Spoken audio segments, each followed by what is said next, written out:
so many things and so much stuff. So we're just going to get right into it.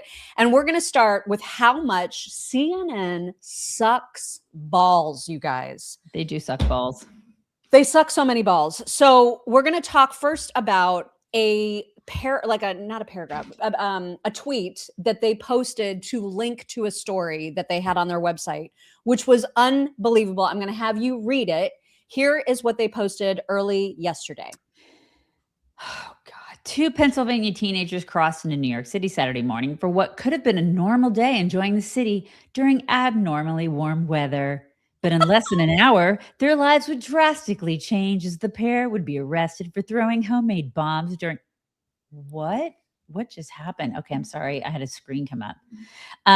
Homemade bombs during an anti-Muslim protest outside of Mayor Zohran Mamdani's home. Here's what we know so far. That is an actual tweet. It's like from CNN. You guys, these sweet boys just moseyed into New York City from their daddy's mansion in Pennsylvania and just happened to stumble into a bomb. They just stumbled onto a bomb. Just accidentally walked into their innocent bomb throwing. God bless them. World. So this is crazy. You cannot right? hate CNN. You cannot hate them enough. You cannot. You absolutely can't. And so, as you would expect. And so it took, I think, maybe an hour, maybe 2 hours. I don't know exactly the time frame, but in short order, they deleted it and then posted this. Please read. Okay, here we go. A post regarding the 2 individuals arrested for throwing homemade bombs outside of New York City Mayor Zohran Mamdani's home failed to reflect the gravity of the incident, thereby breaching the editorial standards we require for all of our reporting. It has therefore been deleted. They still can't even name the terrorists. You know what I mean? They cannot with these people. Listen, it was like from all the media, it was like Russia for 3 years. Then COVID happened. That just did me in. Like CNN, I hate them. I hate them. There's just no sugarcoating how much I have disdain for these people. They're not journalists. And then they try to act like they are. They're the absolute freaking worst. You cannot get worse than this. And then it soon came out that there were 2 people responsible for this particular reporting. And one of them in particular, both of them are obvious crazy leftists, but one of them in particular is somebody who goes by they, them pronouns. Of Surprise! course. It's not shocking. I know, right? It's just so ridiculous. So the best part about this massive F up from CNN is the mocking that took place as a result. And so people were absolutely modeling their mockery after the CNN original tweet.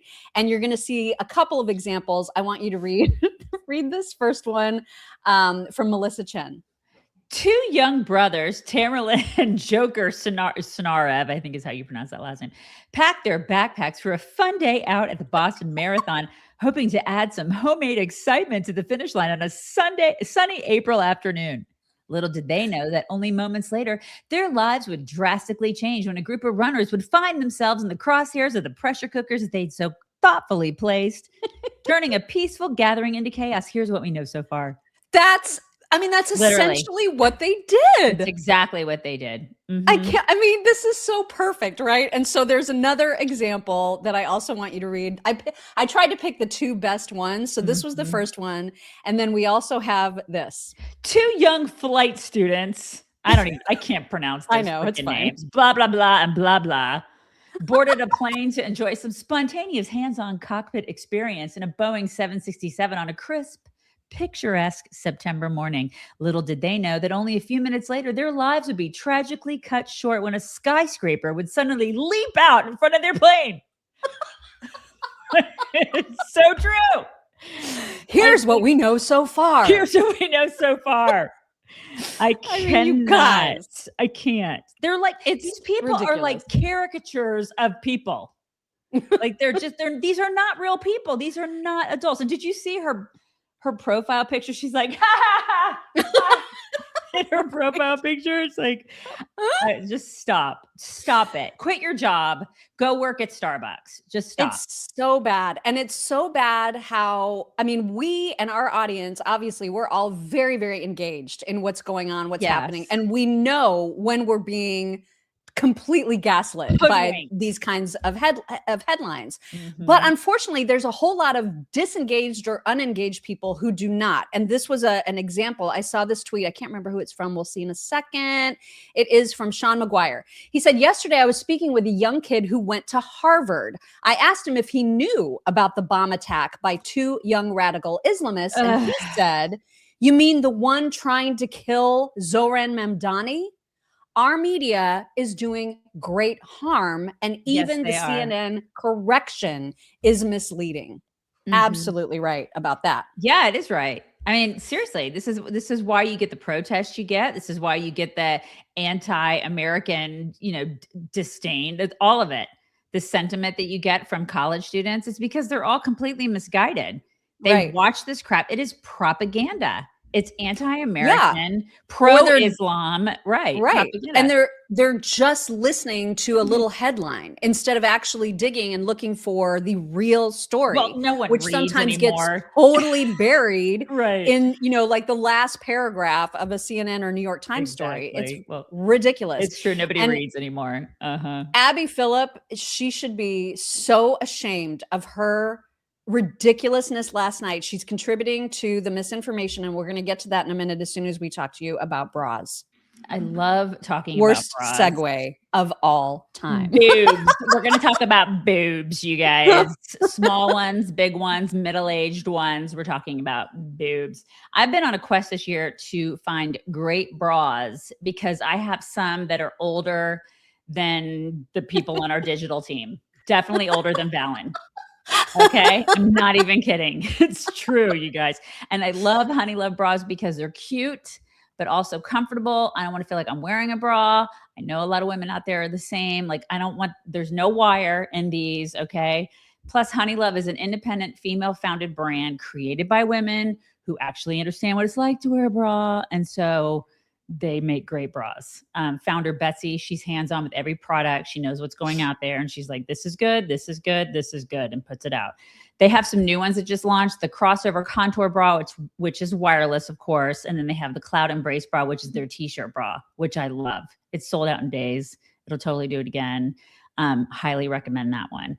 And they're all obviously wire-free, super supportive.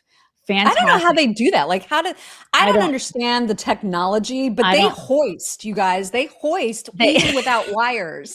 I don't require a lot of hoisting, just a little bit, but I know some women, but they do. They actually do bring the girls up, and you know what I mean? Like in and up, if you know what I mean. Back and to the left. Totally. Only the one though. I mean, that's also back and to the right. Plus, they're pretty. Like they're really pretty. They're not like grandma bras, Because I mean, I don't. And they've got the large band in the back that covers up that globule of back fat, right? That I have. I don't know about y'all, but I have it, and it covers it up. And they're feminine. The colors are gorgeous. They're really comfortable. So check them out. You can save 20% off at honeylove.com/chicks. Check them out, ladies. You guys will love this. honeylove.com/chicks. Plus, they have shapewear. Fantastic shapewear. After checkout, they're going to say, where did you hear about them? Tell them that you heard about them from us. Do it. honeylove.com/chicks. Do it.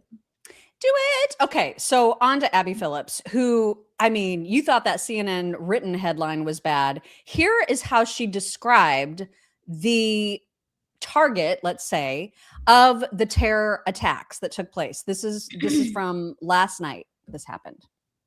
2 Republicans say Muslims don't belong here after an attempted terror attack against New York's Mayor Zohran Mamdani, and the House Speaker Mike Johnson says nothing. Excuse me. What? She said the terror attacks were against Mayor Mamdani.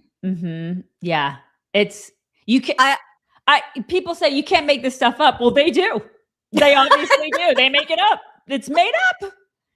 I mean, wow. Listen, I love Scott Jennings. We love Scott Jennings so much. That show, he's the only reason that people watch it at this point. Like they 100%. need to pay attention to that. Like deep down, I think he knows that. And I hope that Abby Phillips is starting to realize that, because we all know it.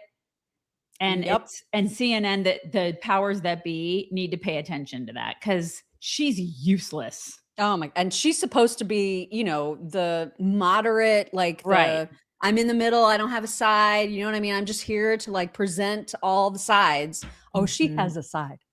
Yeah. She has a side. Yeah. So Vickie Paladino from New York City. Joey Bag of Donuts. I know. I love her name so much. Great. And she always just, she's just spot on with her analysis. If you want to read what she wrote about Abby. When major network news anchors get major facts perfectly backwards, it's obviously deliberate. Yes. It's not an honest mistake. It's not getting some details wrong. It's not misunderstanding a complexity. It's a deliberate effort to obfuscate the truth in the service of a narrative. The media and Democrats have decided that Islamophobia is now a cardinal sin and must be prevented at all costs. And if that means outright lying about a major act of terrorism, then that's exactly what they're gonna do. Yeah, it's propaganda, you guys. And it needs to be rejected. Like 100%. That's just, it's not okay. And listen, I know this is another show that people want us to go on. I'm just going to say it. Like there are people are like, you should go on the show. And as much as I absolutely adore Scott Jennings. I won't go on the show because you know why? Because I have no filter now. Like in our 30s and 40s. I can vouch. It's true. You remember in our 30s and 40s, like I could go on CNN for 10 minutes and behave, you know? And like, it's a propaganda machine. Like especially after COVID, I think like, I look at these people and like, I just can't forgive them. I can't. Yeah. Like, I have such animosity towards these people because now with this, she's absolutely right. That's propaganda. It's blatant propaganda. Like they got it 100% wrong. Not even like 10% wrong, but 100% wrong. Like, that's not news, you guys. I looked at Abby Phillips's, you know, her X account this morning, and I was like, surely she's retracted and like said, my bad. No, she said nothing.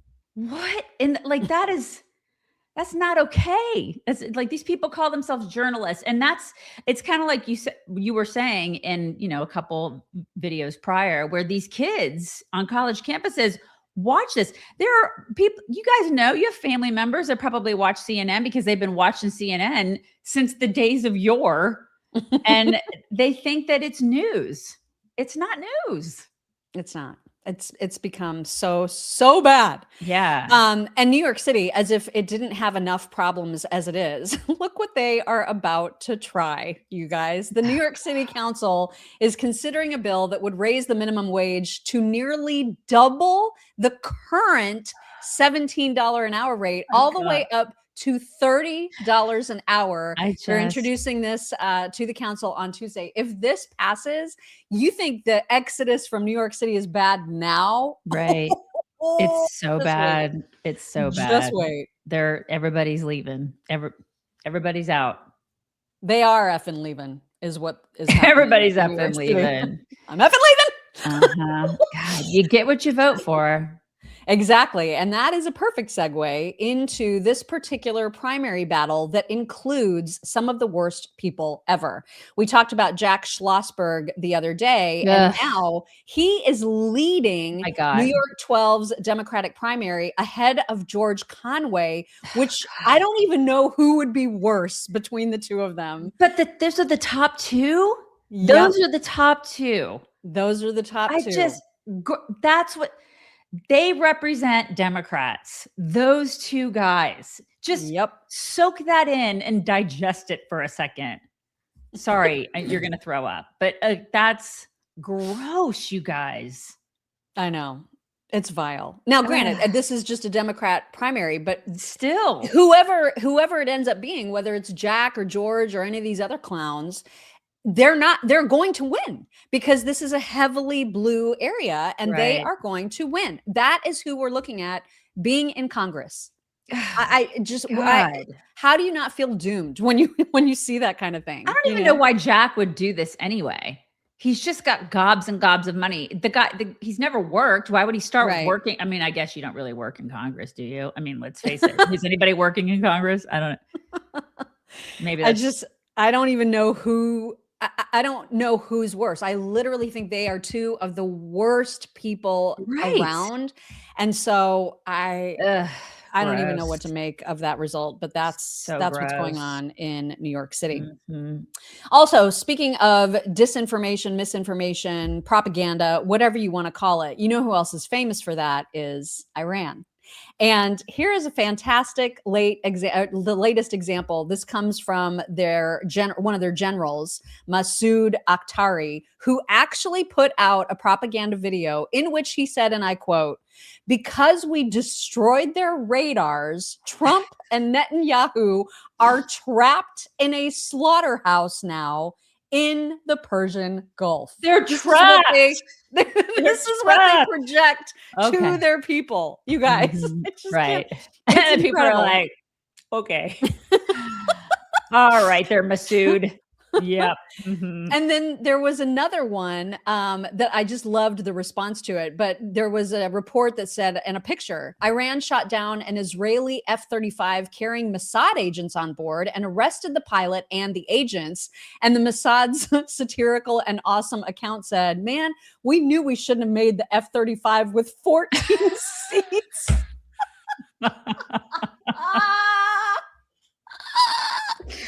Oh my God. It's not a passenger plane. Okay. So that's your first clue that you're being propagandized. Right. Exactly. I swear. So now we have an example of the kind of person that laps up the propaganda. They look a lot like what you are about to see right here. All U.S. bases in the Middle East have been destroyed, and they're saying there's only 6 casualties. The U.S. has lost the war. They don't want you knowing they've already lost the war. Take it from her. Good God, she's annoying. I'm just... and her face is right up in the camera, and my fist forms. And it was like this for some reason. Like, why do we want to see all the way up into your nasal cavity? I don't want to see up there with the ring. It's like, she's just so stereotypical. I know. But that's who laps it up and then spreads it. This is the kind of, this to other dumb people. Yeah. To other dumb people. Exactly. All right, moving on. We have some good news from Donald Trump. He tweeted about a new oil refinery. It's going to be right here in the United States if you want to read this. America is returning to real energy dominance day. I'm proud to announce that America First Refining is opening the first new U.S. oil refinery in 50 years in Brownsville, Texas. This is a historic $300 billion deal, the biggest in U.S. history, a massive win for American workers, energy, and the great people of South Texas.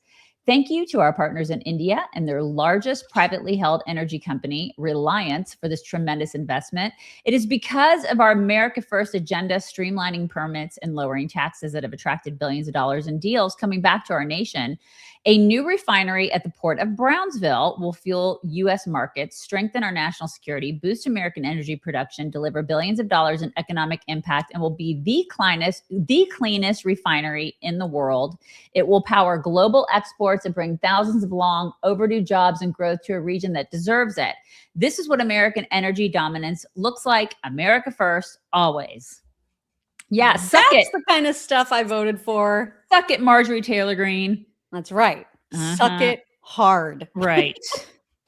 Also, speaking of Trump tweets, he also took a little dig at Mark Carney once again in a tweet in which he was talking about working together in partnership with Gretchen Whitmer, of all people, on an effort that's important to Michigan. So this is a very comprehensive tweet. We'll just put it that way, because he is talking about Gretchen, but also gets in a dig at Mark Carney. If you want to read this one. I am working with Governor Gretchen Whitmer on trying to save the Great Lakes from the rather violent and destructive Asian carp. which is rapidly taking over Lake Michigan and all the beautiful surrounds. I'll be asking other governors to join into this fight, including those of Illinois, Wisconsin, Minnesota, Pennsylvania, Ohio, Indiana, New York, and of course, the future governor of Canada, Mark Carney, who I know will be happy to contribute to this worthy cause. Separately, I'm also working to save the Great Salt Lake in Utah, which in a short period of time, if nothing is done, will have no water. This is on top of everything else I am doing. Only Trump can do it. President Donald J. Trump. The carp, the destructive Asian carp, you guys. Yeah, it's destructive. Yeah. I don't know anything about it, but when I saw more that, power to them. When I read that, I just think of a piranha, Ooh, yeah. You know what I mean? Yeah. Teeth, and it's mean and destructive. Yeah, they're super, super bad. It's like President Xi. Anyway. Yeah. Uh-oh. Am I frozen? Are you frozen? Am I frozen? I'm not frozen. Is it me? I'm not frozen. Is it me? No, I'm not frozen. I'm not. It was me. I think it was me. No. Okay, so speaking, I just love that he got the Mark Carney thing in there. I don't know if Mark Carney realizes that at some point he is probably going to be governor, but that's obviously what Trump wants. He just needs to submit. Just submit, dude. Uh-huh. So moving on to a different governor, Governor Newsom, his poll ratings and numbers are crashing. It's getting real, real bad. And he's just facing a lot of bad news. For example, a bunch of oil companies, including Marathon, Chevron, they warned him, they sent him a very sternly worded letter saying, your policies are causing us to have, we're going to be facing a collapse of our industry because of all of your crazy legislative amendments. What you're doing is inevitably going to drive in-state refining capacity to zero. So compare and contrast, once again, what we just heard about happening in Brownsville, Texas, to Governor Newsom getting this warning that he's ruining everything in California. Right. It shouldn't come as a surprise to anybody. Right, because the Democrats are thieves. They spend gajillions of dollars on their little nonprofits. And then they think they can just tax the rich. Well, the rich will leave. That's exactly what happens. That is what happens. And so does the middle class, as evidenced by Texas. People have been coming here in droves. That's what happened. And they've been fleeing California. Some of them, unfortunately, still vote for the shitty California policies. Yep. I'm just saying that happens because there's some of them are really stupid. We really wish they would have stayed in California. Just putting that out there, but they still have left nonetheless. Yeah. Well, and speaking of Texas, don't you just love supporting Texas-based, just good dude ran companies like Backyard Butchers? Because I sure do. And their meat is yummy. Oh, God, it's so good, you guys. Okay, they're one of our new sponsors, Backyard Butchers. They're the best, you guys. We cannot tell you how awesome this meat is enough. They are our choice for beef, for chicken, for pork. They're America first. Like Mock said, they're a Texas company run by grassroots Texan ranchers. They're in Tyler, I believe. Isn't that where they're Tyler, right? I think that's where it is. Tyler, Texas, which is like right up the road from me. Their meat is unbelievably delicious. It tastes like what our grandparents used to eat, right? It's not full of all the crap. Did you guys know that 85% of American beef is controlled by 4 companies? Like all the grocery meat, it mixes DNA from about like 1,000+ head of cattle worldwide, which... listen, now that I live around ranchers, I'm a lot more aware of how the industry works and what I don't want to eat. And so if you can source from real American ranchers, like where the cattle is born, raised, and processed on the same Texas ranch, in my case, in your case, why would you not do that? And so Backyard Butchers is 98% grass-fed, 0 hormones, 0 antibiotics, 0 preservatives, and you can taste the difference. You really, really can. You can. We had T-bones the other night. And I was like, okay, which of the part of the T-bone, because I know there's like a fillet part and then there's another part. I forget what the other part is. But I was like, which part should I eat? And because we were splitting one and he was like, just split all of it in half. And both parts. So good. It was just like so tender. It's just like, so good. And they have different boxes. Check out, they have different boxes. They only do meat. So you can check out all the boxes that they have. You can do subscription. So fantastic. Visit backyardbutchers.com/chicks right now. Code chicks. It auto applies for up to 30% off your first order. You get 2 free 10-ounce ribeyes, free shipping when you subscribe. Lock in. Do it. It's backyardbutchers.com/chicks. Code chicks. Do it. All right. So James Fishback, who is running for governor in Florida against Byron Donalds, he is a piece of utter excrement. We've talked about him before. He's just awful, absolutely awful. And it looks like karma is coming for him right now in a really, really good way. So he's in all kinds of legal trouble. And apparently there was more bad legal news for him yesterday. A second Tesla of his that he tried to put in his dad's name as a way to not have to get it confiscated. It's getting confiscated because he owes a bunch of money. And now he's being ordered to come to court on the 1st of April to make his case against contempt. And he faces possible jail time. Wow. And I hope he serves it because he's this guy. I feel like maybe you should just go sort your life out. And remember, Carrie Prejean Bowler, all in favor of James Fishback. Well, of course, that tracks. She's a psycho. Also, we talked about taxes, and California is obviously terrible about taxes. We talked about minimum wage, being raised in New York City. All the Democrats are doing just the dumbest things ever right now. And now Washington State, who currently is income tax free, has just passed a 9.9% taxes on anyone or like any married couple or any single person who makes $1 million or more. Yeah. So imagine if you make exactly $1 million, which good on you. You know what I mean? Like that's amazing. But imagine that all of a sudden you're being told $100,000 of that you're just getting taken away. Right. Taken away. They already have I know people are going to be like, well, they're millionaires and that they're not going to miss it. It matters. There's a lot of money. And I just said, what did I just say when we talked about California? They're like, tax the rich. The rich are like, all right, F you. Yeah. Bye. They already have a death tax on estates. Florida has neither. What do you think these people are going to do? Mm-hmm. They're going to go to places like Florida. These Democrats are colossal dumbasses when it comes to this stuff. Like, what do you think these people are going to do? They're going to leave. You're going to lose industry. You're going to lose people, as evidenced by Starbucks. Starbucks is like, bye. They're leaving. The CEO is leaving personally and going to He's Florida. Leaving. And he announced it like immediately, like within hours of this report, he was like, I'm going to go ahead and retire over there. The Starbucks Corporation is moving. They're gradually moving their headquarters to Tennessee. They're going to move because of this, because there's no state income tax. They don't have the tax. Like those states are generally red states. They will move. They will move people. They will move headquarters. They will move themselves. They're sick of this crap. This is what happens. And then Democrats are like, we don't understand why. It's what possibly could be the reason when we're like, so welcoming. Like the tax stuff is so ridiculous to me. It's kind of like Social Security. I get so enraged when I see that Social Security gets taxed. How many times are you going to tax that money? Like the same dollar over and over over and over again. Theft, you guys. They are thieves. These people are dirty, disgusting thieves is what they are. And I just cannot believe that I get so angry on everybody's behalf. I take all the rage. Absolutely right. It's disgusting what they do to us as Americans. Like our forefathers fought a revolution over a 3% T tax. And we're like, I mean, it's fine if you want to tax that money like 50 times. It's fine.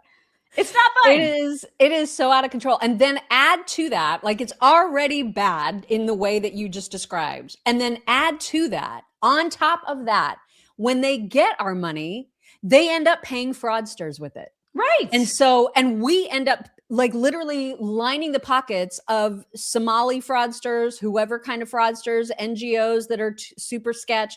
So all the money on top of it being taken from us involuntarily, it's then used for completely sketch purposes. And Michael Shellenberger was on with Joe Rogan recently where they talked about how infuriating that makes this whole idea that leftists spew constantly, pay your fair share, fair share. Joe Rogan was in rare form about that. Just like, right? Hide your kids. Hide them. Hide your wives. The thing that drives me the most nuts is when these progressive talking heads saying they don't want to pay their fair share. With the amount of waste and fraud, why would you? You don't think there should be some accountability to how much fucking waste and fraud that has been clearly demonstrated? Like the solution is just give more money. Right. Oh, and they can do it because they have it. So what? You just give more money and now it's $30 billion goes to homeless with no accountability? Like, what are you saying? Like, where do you think this money is going to go where it's actually going to help people and affect things in a positive way? There's been no indication that that's the case. That the real problem is they just haven't had enough money from the billionaires. That's fucking ludicrous. That idea is ludicrous. It's such a lazy, intellectually lazy way of framing this whole discussion. That's saying, oh, they don't want to pay their fair share. Fuck you. That's not what's going on here. What's going on here, you have a completely incompetent government that's absolutely corrupt, and they want more money. Mm-hmm. Yeah, I agree with everything he said. I would say exactly those words. That's probably more. And their filthy, filthy words would come out of my face. Whenever we talk about taxes in this house, all the filthy words come out of my face. And I mean them. And because there's so much rage, because they are thieves. Thieves. The lot of them. I mean, it's just infuriating. Right. Okay, totally switching gears because this was the most ridiculous tweet I've ever seen from Benny Johnson. And that is saying something. But you guys... listen, we love when Trump is Trumpy and we talk about, how much gold he has, all the gold. We love all of his gold. I love it. I wasn't even thinking about the gold, but just like when he gets super Trumpy, we very much enjoy it. It's super endearing and we talk about that a lot. Absolutely. But there's like a healthy amount of affection for Trump. And then there's whatever this is. So Trump was walking through the halls of the White House and Benny Johnson noted that he was carrying his own coat. Oh. And then said, because of that, it's the very definition of servant leadership. I don't even understand what that means. You're going to have to explain. Oh my God, you guys, he carries his own coat. It's like he's just like us. What? It's like he wipes his own butt too. Like he doesn't have somebody wipe it for him. I don't servant leadership. I'm sorry, but this is the dumbest thing I've ever seen him post. I feel like Trump is like kind of wigged out by that too, don't you think? I would hope so. Because if he read that, he would be like, I can hold my own coat, Benny. Yeah, it's fine. I don't need somebody to hold my coat. I'm okay with holding my own coat. I mean, yes, everything is gold in my house, but I still can hold my own coat. I'm okay. What the hell? Anyway, this is a real tweet, and you just needed to know about it. Just stop with that, okay?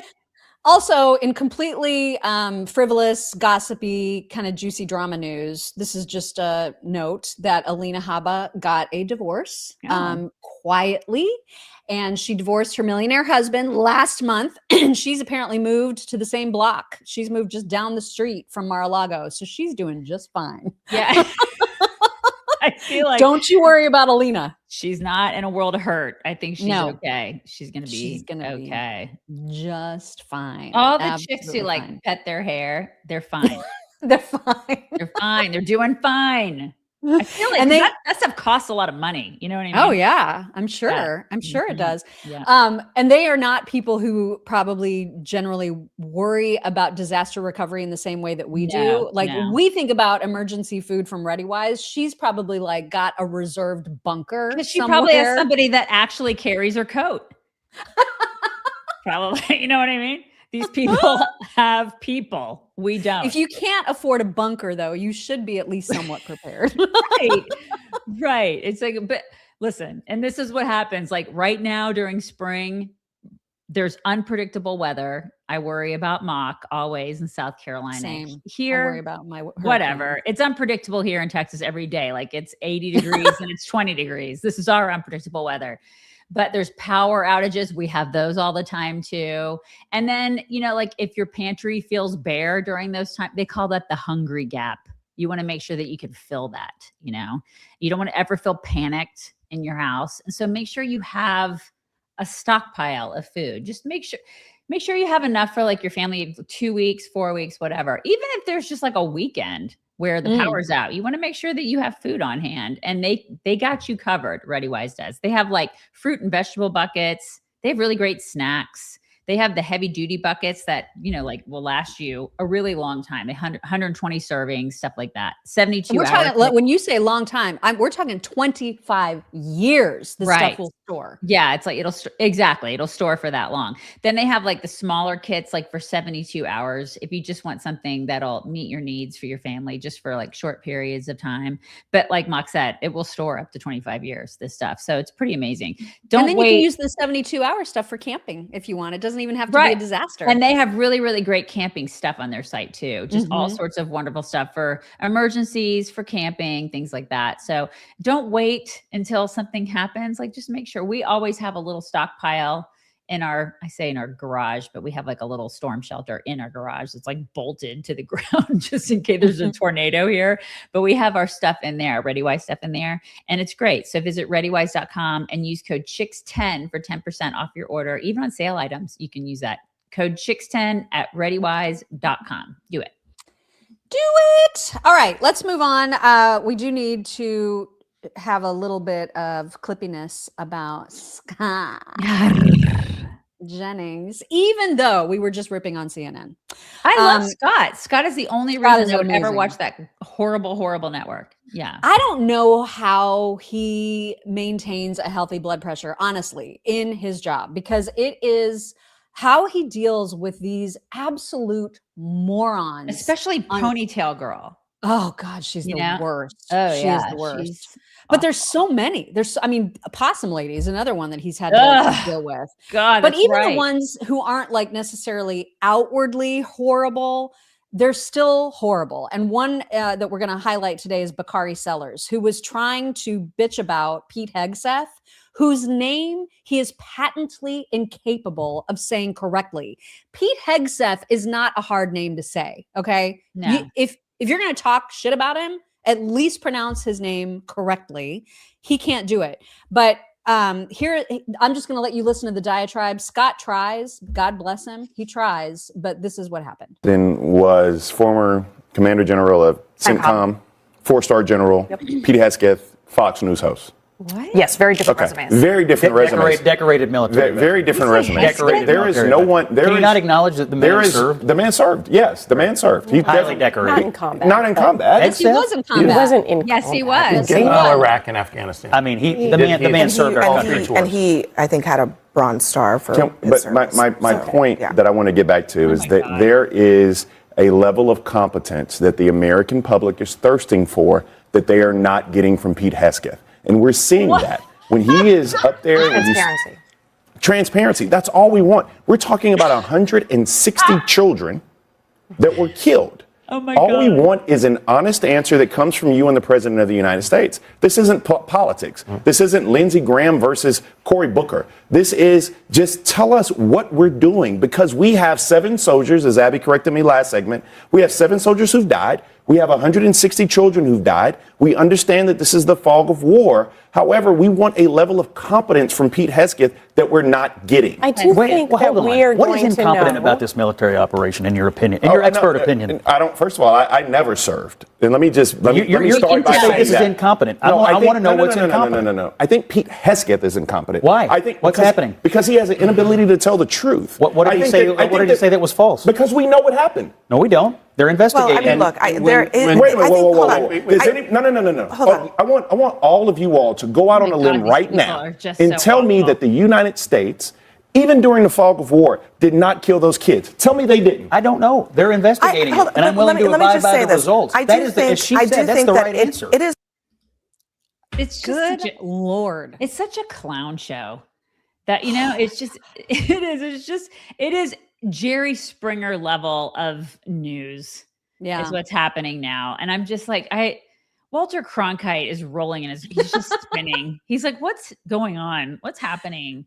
Yeah. Anyways, he can't wasn't pronounce like it. that. And also, what were they outraged? Were any of these liberals outraged when 35,000 people? No, 40,000 that's the people thing. were- They are so quick to pounce on anything if the United States is responsible. And I hope they're not. But if they are, unfortunately, that's a tragic part of war. It is. If they're responsible for that school getting struck, that is horrible. It but is. That's what they want to focus on. They want everybody to get ginned up anger and hatred against their own country. And they are the same people who never mentioned Not a peep. the 35,000 protesters being slaughtered. Not a single peep. There wasn't a protest. There wasn't a word about any of those people getting slaughtered by that government. Instead, they were like, oh my God, we're living under an authoritarian regime by Trump. Really? So have you seen it over there? Like, do you know anything about what's going on in the world? God, these people are insufferable. I want a divorce. And then that guy bitching about, there needs to be transparency. Pete Hegseth does a conference almost every day at this point, talking about what's going on. And then you've got, there was another closed door classified briefing to some senators. I don't know if it was all of them or whatever, but anyway, the senators were briefed about where we are, how we're meeting our objectives in the war, and they still come out and they want to diminish the progress. They want to make it sound like we're being unsuccessful in the objectives, or worse yet, they try to say that no one is telling them what the objectives actually are, which is so categorically untrue. It has been told to them time and time again. And yet, here's Elizabeth Warren. Here we are well into the second week, and it is still the case that the Trump administration cannot explain the reasons that we entered this war, the goals we're trying to accomplish, and the methods for doing that. The one part that seems clear is that while there is no money for 15 million Americans who lost their health care, there's $1 billion a day to spend on bombing Iran. Oh my God. I think we're keeping terrorists from terrorizing is what we're doing. I mean, that's the goal. Yeah, it's been happening for 47 years. And somebody made a great point in here too. It's like there's like the selective outrage about children. Oh, the children. Nobody gave one single shred of a shit when 350,000 children were missing under the administration of Biden. Nobody cared. When they were trafficked in here by cartels and whatnot. Nobody cared. Not a peep about that either. I mean, we could have like a long conversation about the children that these people were not concerned about, but all of a sudden they're concerned about this. Listen, I'm not trying to discount what happened and that there shouldn't be an investigation, because there should be. But if you're going to be concerned about the children, then you should be concerned about all the children. Yep. That's exactly right. Also, and the ones who are killed by abortions too. I don't know. It's such selective outrage. Right. So obvious and so utterly ridiculous and unacceptable. And, Elizabeth trying to say, we still don't know. We don't even know why we're there. Are you freaking kidding me with this? So once again, Caroline Leavitt does a presser, and she starts out by talking about the Strait of Hormuz and what Trump is doing to make sure it's protected and so that oil can flow freely on ships through there. But she ends up once again explaining very specifically what the objectives are. I don't know why Democrats pretend like they're not being told. I'm very well aware of the objectives, so they should be too if they would just open their freaking ears. Last night, President Trump reiterated his commitment toward keeping oil flowing through the Strait of Hormuz so the United States and all of our allies can receive their energy needs. President Trump will not allow rogue Iranian terrorists to stop the freedom of navigation and the free flow of energy. Let me be clear. It is a good thing to wipe out terrorists who indiscriminately target civilians and attempt to hold the global economy hostage. And President Trump should be commended for doing so. As the president made unequivocally clear to the remaining elements of this terrorist regime in his statement yesterday, if they do anything to stop the flow of oil or goods within the Strait of Hormuz, they will be hit by the world's most powerful military 20 times harder than they have been hit thus far. Moving forward, the stated objectives for Operation Epic Fury remain the same. Destroy the terrorist regime's ballistic missiles, raise their Iranian missile industry to the ground, ensure their terrorist proxies can no longer destabilize the region, and ensure that Iran never obtains a nuclear weapon. Very clear. President Trump remains confident these goals will be accomplished in swift fashion. And that's not how the do you first, get clear? It's not the first time that she and other people have said that either. Not These even people are close to the first They time. are legit retarded. And you can tell that she's losing her patience with them. It's like, how many times do we have to tell you people this? Like, they've all said these things many times over the past couple weeks. You guys have heard it. We've all heard it. Why? Do we have a listening comprehension problem in this country? Yes. Yes, we do. Yes, we do. And reporters continue to ask Pete, how did that dude say it? Hegseth? Hegseth. Yeah. Yeah. He mixed the letters up. So reporters are still asking Pete about whether Israel is dragging us into the conflict, whether we're beholden to Israel. His answer to that yesterday, I thought, was so well articulated. Anybody that like disses Pete Hegseth as not being qualified or competent in his role is completely retarded. Here is what Pete said about the whole Israel thing. Well, I would just state by saying Israel's been a really strong partner in this effort. Where they have different objectives, they've pursued them. Ultimately, we've stayed focused on ours. But what Iran has felt is the power of the world's two most powerful air forces. In that particular case, those weren't our strikes or that objective, or that wasn't necessarily our objective. But the president has made it clear to those concerns that we're not getting pulled in any direction. We're leading. The president is leading. He's determining where we want to go, what the outcome will be, what the end state is, with a very keen eye. And I understand those concerns because I've heard from a lot of people who I went through 20 years of those wars myself, worried about getting dragged in, worried about mission creep, worried about nation building or democracy expansion. That's never the perspective the president has pursued on this. Just because previous presidents and previous secretaries have decided to just pour more resources and more people in toward some unguided end state doesn't mean that's the way the world needs to look today. In fact, the American people voted for a different approach. But what the president also stated from the beginning was Iran can't have a nuclear weapon. And it's one thing to say it. It's easy to say. Anybody can say that. I mean, Barack Obama said that. But to do something about it takes courage and resolve. But in that courage and in that resolve, you can also be very scoped in what you're trying to execute to ensure that the sacrifice of Americans, American treasure, American lives, all of those properly meet the objective that you're trying to accomplish. And certainly, as someone I talked out front about what the Iranians have done to our generation, yes, we're clear-eyed about it. But my job is to keep it scoped, given the directive to the president to accomplish the mission. He gets so many questions about his competence, and people constantly question it. When we had guys in dresses running the show in the last administration who were tasting the rainbow. I mean, like, what is that? He's an actual combat veteran, knows what he's doing. I feel like we're going to be all right. I think he's perfectly competent. Right. He's doing a fine job. And I don't know how anybody can argue otherwise. It's so ridiculous. So interesting that this morning, I don't know why. This is a very old clip, what you're about to see. Like when you see Dave Rubin in this clip, he looks he's so completely different. This is probably at least 10 years old, at least. But it popped up, I think, at exactly the time it needed to for me. And it's Dave Rubin talking to Gad Saad about Islamism. And I fall into this trap all the time, less and less now, because it's anytime there's a terror attack and it's like all the time, it's because of Islamic radicals or whoever, or it's Muslims, I should say. And you'll see why I'm saying that in a second.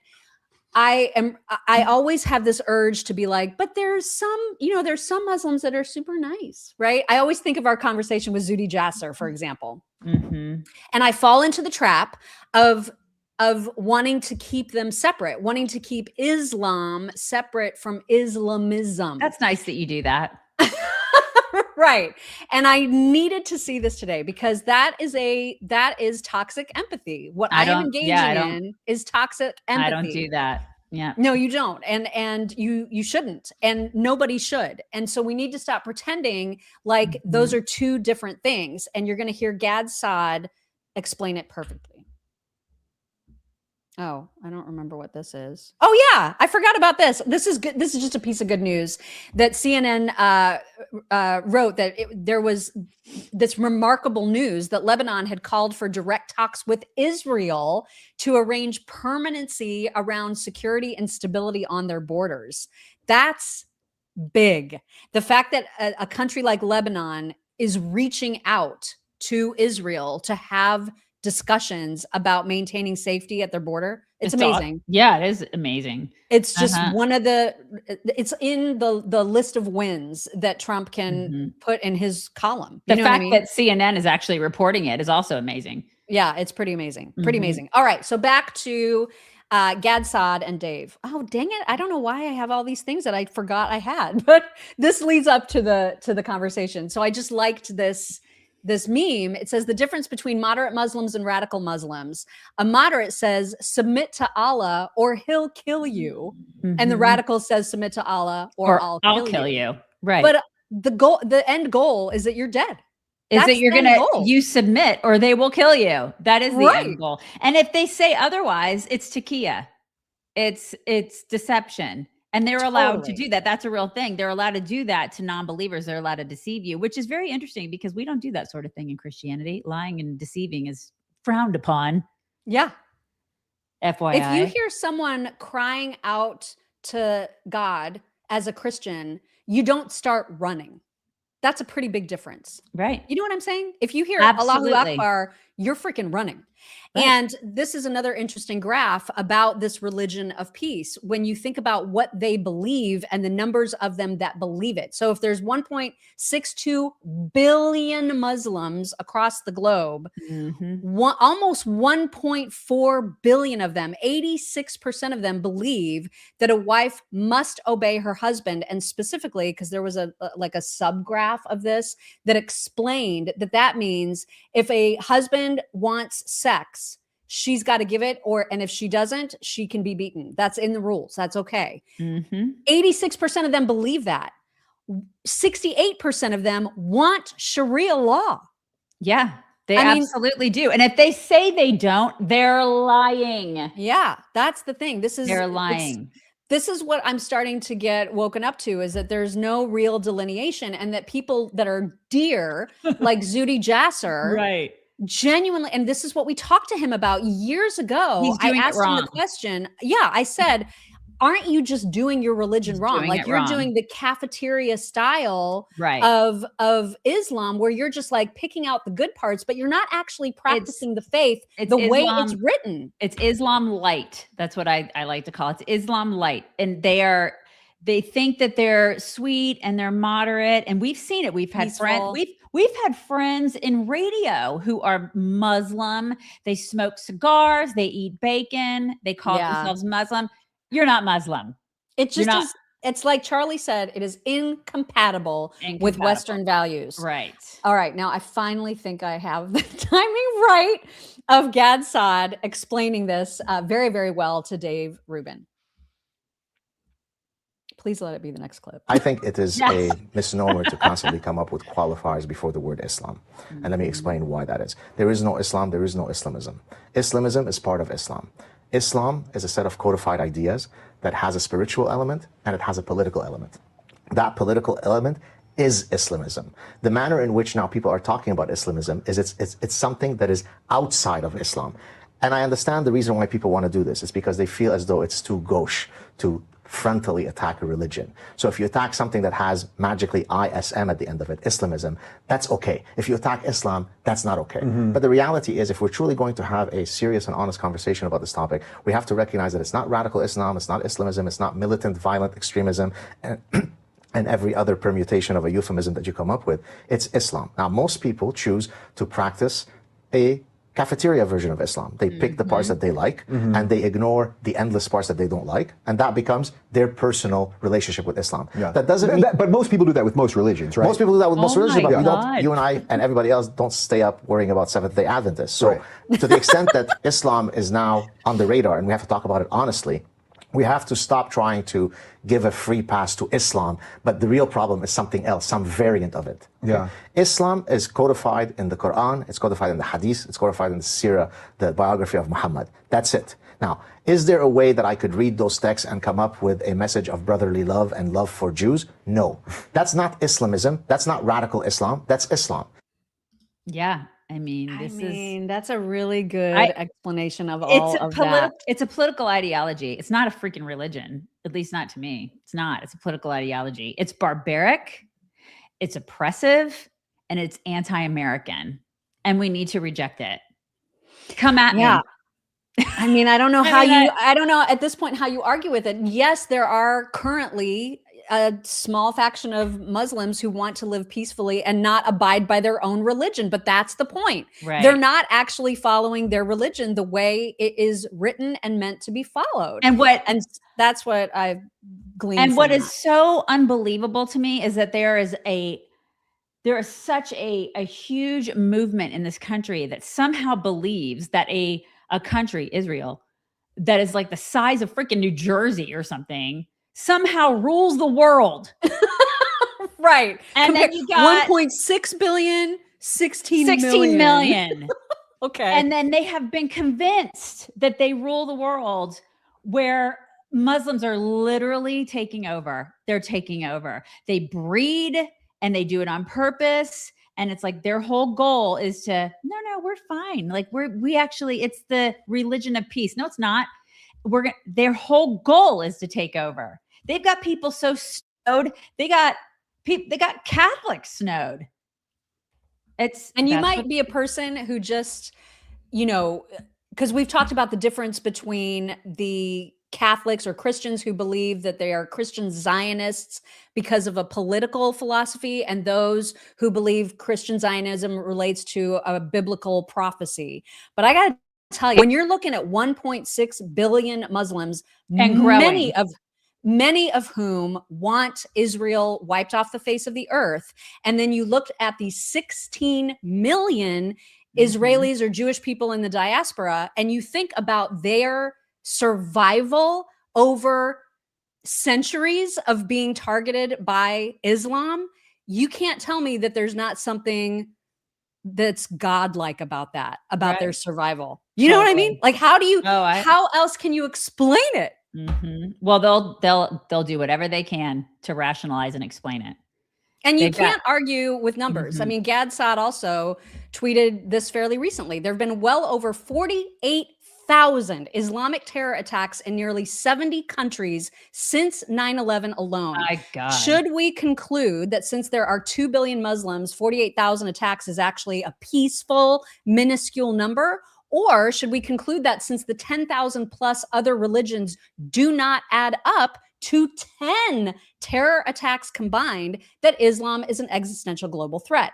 Is the 48,000 figure one that suggests that Islam is peaceful or violent? It's violent. It's freaking, it's violent and it's barbaric. And I'm so sick and tired of people pussyfooting around this. Like, we're not supposed to say it out loud. We're saying it. We're saying it. We're saying it's being said. A quick update about the Iranian football team, the women's football team. There was a seventh, I guess, defectee, if you would want to put it that way. A seventh player decided to stay in Australia. The rest of the team is actually in Malaysia now, where they are not likely to get asylum. And most of them have decided, willingly that they want to go back to their families. And so I know it's awful because there's actual video of them arriving in Malaysia, and a lot of people were posting it saying this may be the last time you ever see these girls alive. Oh my God. If I were a mother of one of these girls, I would say, go, just stay wherever you are. And I'll take the hit. Like you've got to stay alive. I know. It's just, impossible. But I would implore my daughter to not come home. I cannot imagine. Oh my God. It's just so awful. Horrific. All right. We need to get into the SAVE Act stuff because I was getting myself an education yesterday and it was exhausting. And I still don't feel like I'm any smarter about it, but we're going to talk through it. We're going to share what we've learned so far and where we are now with all of that. But first, let there be no mistake that if Democrats regain control of the House and the Senate, they are not hiding what their objectives are. Here is Premier Jayapal saying it very, very clearly. Really need to, as soon as we get the gavels back, we have to dismantle DHS and ICE and CBP. And we have to reconstruct them to what they really should be doing. Which is what? Not deporting illegals? That's right. Not keeping the homeland safe. Right. Okay. They're going to, again, with the fundamental transformation. Up yours, lady. Right.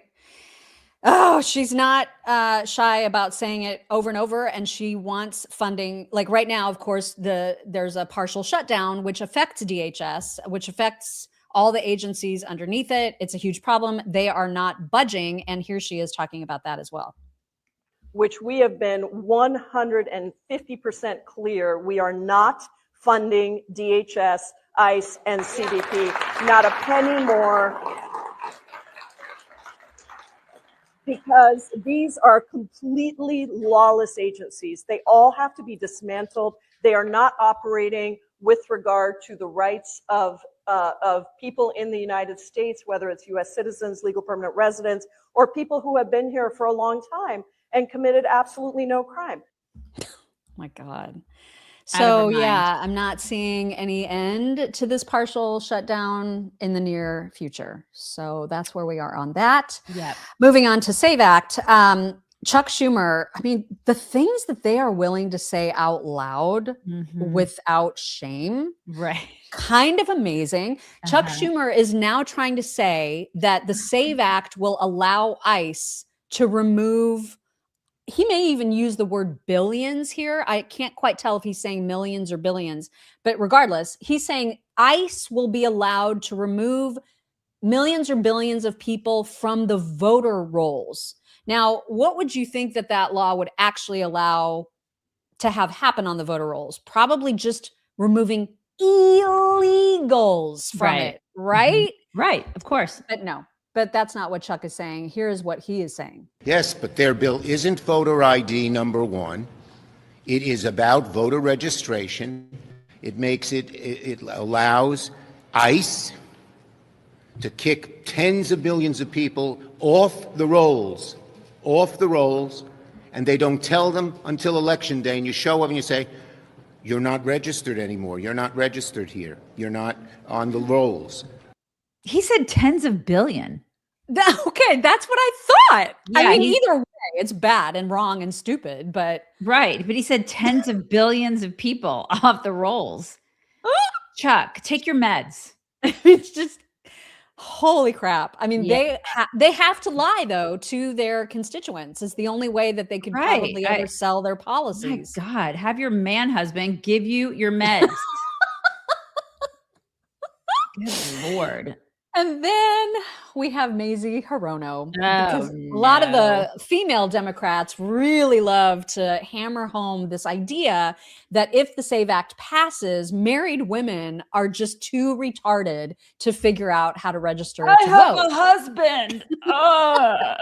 What do I do with my name? I don't know what to do with my hands. Oh my God. We cannot. So here's Mazie just perpetuating the same nonsense. Okay. This is not about voter ID. Oh, stop that. That's like a total bullshit description of the SAVE Act. Let me just focus on one part of the SAVE Act. Yeah, you should. In order to register to vote, you're going to have to show different pieces of documents. So if you're, let's say, a woman who got married, changed your last name, and if your last name doesn't match the name on your birth certificate, you're not going to be able to register to vote. That I call stealing our votes. What, Mazie? Oh my God, Scotchy, Scotch. God, she is so effing drunk. Oh my God. I'm sorry, but you don't get dumber than Mazie Hirono. They hate women. They hate Black people. They hate you. They really do. And they just lie to you, man. Yeah, they just do. lie. So this came up in Caroline Leavitt's presser, and she answered very logically, factually, simply, coherently how this is a retarded talking point. Yes. One of the biggest things that the Democrats are saying, the claims that they're making, is that the Save America Act, it would prevent married women from voting in elections or make it harder for them. What do you have to say to those claims? Is there any validity to them, and where do you think they're getting this from? There is zero validity to these claims, and I'm glad that you brought them up, because you have the Democrats who have created this myth, and it has been perpetuated, unfortunately, by many in the mainstream media. Let me be very clear. The Save America Act does not prohibit anyone from voting, with the exception of illegal aliens. And the greatest way to disenfranchise American citizens from voting in American elections is to allow illegal aliens to vote, which is what Democrats want to do. We see it taking place in Democrat jurisdictions at the state and local level across this country. So the Save America Act corrects that.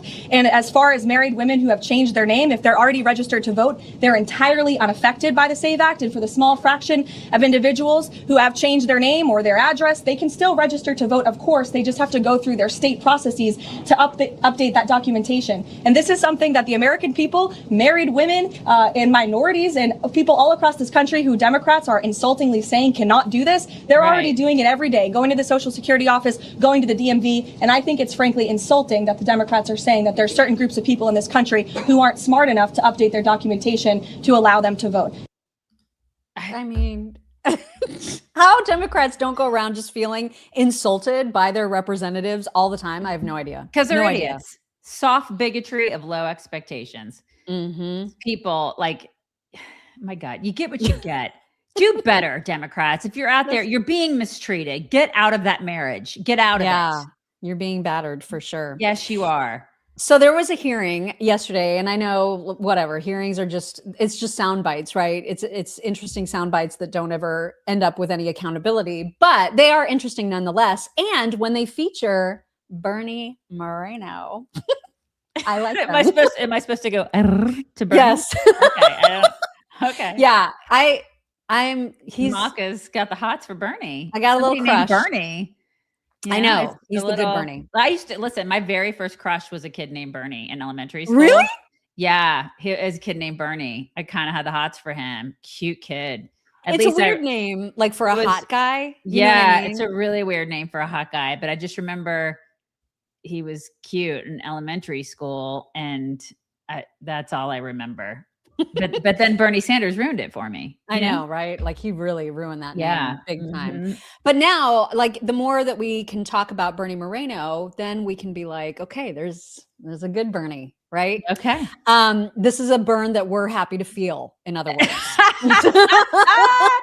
I love it. So you're going to see him in a second, but he was in, I don't know what committee this was exactly, but just so you know, when Republicans and Democrats have these hearings, they each will call their own witnesses that they believe will make their cases for them. Mm-hmm. And Republicans obviously pick better people because our policies make more sense and we have smarter people on our side. Right. So the GOP brought this woman. I don't exactly know her title or like what her background is specifically. It doesn't matter. She is speaking very plainly about the cost of providing benefits at the expense of taxpayers to illegal aliens. Here she is. I just want to give you an example of what a GOP witness looks like.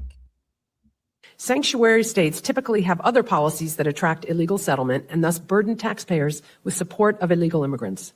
Besides funding emergency health care and schooling for all, a number of sanctuary states go farther and choose to provide Medicaid, subsidized health insurance, nutrition assistance, housing, and much more. No. Illegal immigrants use these welfare programs in large numbers. My organization has found that over 60% of illegal alien-headed households are using at least one form of welfare program, and usually more than one, at a cost of tens of billions of dollars to taxpayers. This is why any resources spent on immigration enforcement actually save taxpayer money in the long run. Of course. Right. Of course they do. Right. Of course. Right? So there's your example of what a normal person with a functioning brain looks like. The Democrats brought some absolute clown named Brandon. I don't even know. You'll see his name on his little name tag. But Bernie Moreno, because obviously each side of the aisle has a chance to question the witnesses. And Bernie Moreno had a very, very easy question for this idiot. Watch this exchange and watch Bernie. Do you think it should be a crime to enter the country illegally? I don't know anything about this. I'm here to What? talk about budgets, but the budget. You don't have to, look, I'm not a lawyer, you don't have to be a lawyer. It's a simple question. Should it be a crime? I'll say it slowly. Should it be a crime to enter the United States of America illegally? I don't know without anything permission. about this. Do you have a home? I rent. Do you have a place that you sleep in? Yes, correct. Okay. Should it be a crime for people to enter your home without permission? Yes. You're pretty certain on that one? Yes. Okay, but you're not sure if it's okay to enter America without permission, which is our home, by the way. You don't know about America. Okay, gotcha. All right, so this is the best the Democrats can come up with, Mr. Chairman. I hope the ranking member can listen for just a second, if you don't mind. This is the best witnesses you've got. A guy who can't distinguish whether it's okay to have people enter our country illegally. Of all the millions of people that you could have chosen to testify. Exactly. To my good colleague. Let me finish. The best you have is a guy who has no idea what our immigration law is and isn't sure if somebody should enter the country illegally. I just, you Like, guys. you really want him to talk slowly to you, don't you? I do. I could have Yeah. slowed that down even and just had it last longer. Yeah, But he was cute. He was and really look at cute. this guy's credentials. So this is the idiot that couldn't answer a basic question. Oh man, hang on. This is the idiot, and you can tell. Where did he serve? He's senior Biden- director for federal Biden-Harris. budget policy at the center. He previously served as a policy advisor in the Biden-Harris White House. Surprise! On the National Economic Council, you guys. Yeah. Yeah, these God, he was part. You guys, he planned Build Back Better. Right. He did that. So that's who You the Democrats go, Brendan. He's like, I don't know. I don't know anything about the border. What? Brendan, just go away. I know we've taken a detour from Save Act and we'll get back to it. We'll But get I there. also wanted to show a video of, I don't know who these two people are, but they're in a debate about, and there's a woman who's insisting that America was, built on the backs of immigrants and immigrants built this country. And she is her debate partner, I guess I should say, her sparring partner, just absolutely masterfully takes down that ridiculous argument in the best way. And so I thought, you guys need to see this because you've probably come across someone who's like, this nation was founded on immigrants. This is what you need to say in response. You need to say exactly what this dude says. America was built on immigration. And if I'm correct, Trump's wife is an immigrant. That's true. Okay, then. America was built on immigrants doing the jobs that Americans don't want to do. I would say that I think there's a difference between immigration during the Ellis Island period, where you had people coming from Northwestern Europe and they were coming and seeking better lives, building businesses, things like that, as opposed to what we see now, which is largely immigration from the third world, India, Latin America, places like that, where people are coming and they're simply just different. They're culturally incompatible with what we've built in America. And you see that because when they build businesses or they build communities, they exist as, communities of that ethnicity. They wave the flag of the countries from which they came, as opposed to, Italians or Irish who came to the country and they were ready to wave the American flag. And so I think it's just a different kind of immigration that we're talking about. So I wouldn't say that America is built by immigrants. I think America was built by settlers, by people who came and conquered and tamed this continent and who have built what is, I believe, the greatest civilization in history. I was hoping he was going to say that. I was hoping he was going to use the word settlers because there is a difference. Huge difference. Huge difference. Yes. Yeah. Anyway, I just thought that was helpful reframing of that conversation in case you've got caught up with somebody who tries to pull that nonsense on you. Yeah. And the That was helpful. settlers, it's a very good point, Vinny. The settlers didn't have their freaking hands out. Yeah. They came here to build and contribute. Yeah. And work and yeah, innovate. and produce. Absolutely. They did build this country. And they didn't bitch and moan and go, oh my God, like this isn't good enough. And I need more taxpayer money. They didn't do that. Nope. All right. So SAVE Act and John Thune, who of course is in charge of the Senate right now and in charge of when we have a vote on the SAVE Act, which has already passed in the House. So this is a big deal. Obviously, we really need to secure our elections. The SAVE Act requires ID. 85% of the country wants this, including Democrats. Right. This should be a no-brainer. And yet we are being bogged down by process. And that was the part of the whole equation that I didn't understand, still don't to some degree because it's so complicated, getting a better understanding for it. But still, it's unacceptable that there are at least 4 Republicans that the American people voted in to get this done, who are not helping get it done.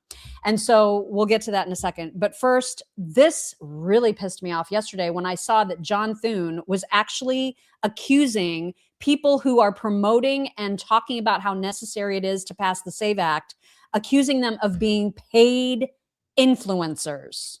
And not just actual Americans who know what's right. Oh my God. I'm sorry, that really pissed me off, but that is what he said. Brennan Leach said, I asked Thune if he feels pressure to pass the Save America Act. Oh my God. He said, a lot of that, it's in that kind of, paid influencer ecosystem. Oh my God. He said there is support among Republican senators, but quote, the process and how do you ultimately try and get a result is still unclear to me. Well, okay, then we need to get somebody that can do it. He needs to be removed, and we need to get somebody who knows how to do the freaking job. I mean, listen, he was fine with the whole doggy grab parade that they had. Right. I forgot and that about was that okay. That's fine. He had no problem with that. Listen, I know he wasn't the one. I think it was Tom Tillis that put that on, but but he oversaw it. I mean, he was fine with it. That he didn't have an issue with the process of getting that done.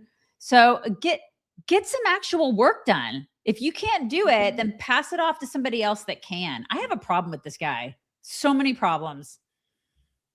Am I frozen? You're not anymore. Okay. I was. I don't like Thune. I know, but I just really wanted to understand what the hang up is. He held a presser where he talked about the math not mathing. And so I do understand that there are holdouts, that there are people that he cannot control. Like he's not the boss of people per se. These are elected people, not people he can fire. So if they are not agreeing to processes which will allow this to pass, I don't know what he can do, except that Nancy Pelosi was always able to get her people all in line. Because maybe there's somebody else that would be better at getting people to fall in line. I don't know. You have to know how to work these people. It's like a sales job. If you don't know how to do it, then find somebody that can. That's the thing. There is a certain person that knows how to do this. And you got to be able to talk to people, work people. You got to persuade people. You got to know how to do it. You are in HR. There's a certain kind of person for certain jobs. Yeah. He ain't the guy for this job. Apparently he's not. Now, granted, I don't know who could get a Lisa Murkowski and a Senator Collins. I don't know how you get those biatches to fall in line when they're so contrarian. I just don't know. I don't know how you get a Rand Paul or whoever else is the holdup. I don't actually know who the holdups are at this point, but there are holdups. I don't know how you change those people's minds because McConnell, for example, is another one. He's too old to even know what he thinks. He's just standing in the way. And so what do? Is there a person alive that could make those people fall in line? I don't know. But here is what John Thune said about the math, which got me on this whole rabbit hole of trying to figure out the rules. Do you run a risk of being on the wrong side of President Trump in your resistance to do this talking filibuster, tying the Senate in knots for weeks? We don't have the votes either to proceed, get on a talking filibuster, nor to sustain one if we got on it. But that is just a function of math. And there isn't anything I can do about that. I mean, I understand the president's got a passion to see this issue addressed, as we all do. Does he understand that, though? Well, we've conveyed that to him, but we'll continue to make that argument because I think it's important that everybody understand that this really is about the votes, it's about the math. And I'm for better or worse, I'm the one who has to be the clear-eyed realist about what we can achieve here. And so we'll continue to convey that. And I think that we're going to have a fight on the floor. We're going to vote on this. We're going to put it up, and we'll give the Democrats the opportunity to cast their vote on whether or not they think non-citizens ought to vote in American elections. And so that debate will happen. But like I said, I can guarantee the debate. I can guarantee a vote. I just can't guarantee an outcome. Even the dogs at the doggy growl were like, all you people suck. They all just, seriously. Listen, the constituent, they're not listening to their constituents, clearly, because the numbers that you gave us just before, 80-something% of us want this to be passed. So clearly they're not listening to us. What does that tell you about our government? They don't give a shit what we want. That's a problem. That is the problem. We live in a representative government. That's what I thought. So we're not putting enough pressure on these losers. We're not. Like, we need to be calling these people. You need to be, if there are people like the Lisa Murkowski losers and whatnot that are like, nah, I don't want to do it. Why? Your people want it. So we need to be putting pressure on these people. They work for people. They work for us. We pay them a salary. We give them Mac Daddy benefits. They get all these pensions. Like, no one's paying for my retirement. She's clearly not. He's clearly not. So we need to put pressure on these people. And he needs to get the job done. He needs to take the ball across the finish line. Like, but what do you do? Like, so if you're him, what do you say to Murkowski and Collins and McConnell? What do you say that actually makes them do what you want them to do? I would find dirt on them and I would bribe them. If that was my job. I'm serious. You got to, like, it's politics. You don't think Nancy Pelosi did that? Nancy Pelosi probably did. Whatever you got to do to get the job done. I don't know. I'm not in politics. There's a reason I'm not in politics, because it's gross and it's disgusting. But there's no reason that these losers should not be doing what their people want.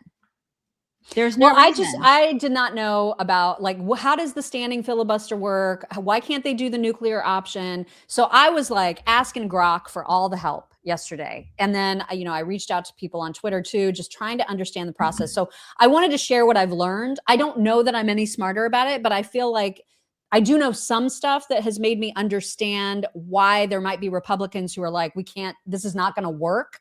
And so I want you to read through some stuff that I found that I think will be helpful. But first of all, we should just point out the United States is literally the dumbest country ever when it comes to voting. Because if you look at how we compare to all of these other countries, they all require ID to vote. Freaking Indonesia and Germany are the only two countries that allow mailing in a ballot. Oh my God. Why we're so retarded about this, I can't take it. It's so stupid. But that's where we are. So, okay. So let's get to a couple of little lessons about process. One of the first things is this whole 60 vote cloture threshold. If you want to just read this, that would be great. The 60 vote threshold cloture ends unlimited debate on a bill or motion already under consideration on the floor, not to get the bill itself to the floor. A separate motion to proceed the bill can also be filibustered and require 60 votes. In a true talking filibuster, if the minority exhausts itself and stops speaking, the majority could theoretically force a vote with 51 senators present, a quorum. But this is untested in modern practice for major contested bills, as a committed minority of 41 plus senators can rotate speakers indefinitely without exhausting. That's why Thune and other Republicans view the tactic as risky and impractical for the Save America Act. It could grind the Senate to a halt without guaranteeing passage. So that is bad, you guys. So even if we undertake this talking filibuster, which is what everybody is demanding right now, it literally does stop any other thing from happening at all whatsoever, because the Democrats, there's enough of them that they could literally talk for hundreds of hours and they each get a break, they can go off and take their naps, whatever. What I learned is that it's way harder for the majority when a talking filibuster happens. You would think, oh, well, these people have to get on the floor and stand and just talk endlessly for hours and hours and hours. Yes, that's true. But if they decide to stop at any moment, if all 50, and in this case, JD too, if JD Vance and 50 Republicans are not present when they decide to stop, then they don't have a quorum and then they don't get the votes. So it sucks because that means GOP senators literally cannot ever leave. They have to sleep on cots. But Democrats and the can't. Democrats can go and take their breaks, and they're taking turns. Right. Republicans all have to be present. It is such an effed up way of doing things. It is effed up, but you can understand why there's reluctance about people thinking it's going to work. So, like, according to Grok, they were like, without 60 votes, which we definitely do not have, or the nuclear option, the bill is blocked under current procedures. And the only option is the nuclear option, but that would have to be through having enough support for the nuclear option, which we don't have because of these 4 or 5 idiot Republicans. That's where the pressure needs to fall. And that's where the problem is. That's what I'm talking about. That's where the pressure needs to be, is on those idiot Republicans. What the hell is wrong with these people? I know, man. That's the problem. Because that's it. That's the solution. That option, taking it. And if those people aren't on board, then that's the problem. Those people are the problem children, and they need to be called out, ridiculed. We need to, oh my God, they need to be verbally abused. Now, Bernie Moreno was on with Laura Ingraham last night talking about where they are. He has more optimism than I think he probably should. But here's what he said about over the entire conference. He can't fire. He didn't hire these people. And unfortunately, Laura, I'm just going to be blunt.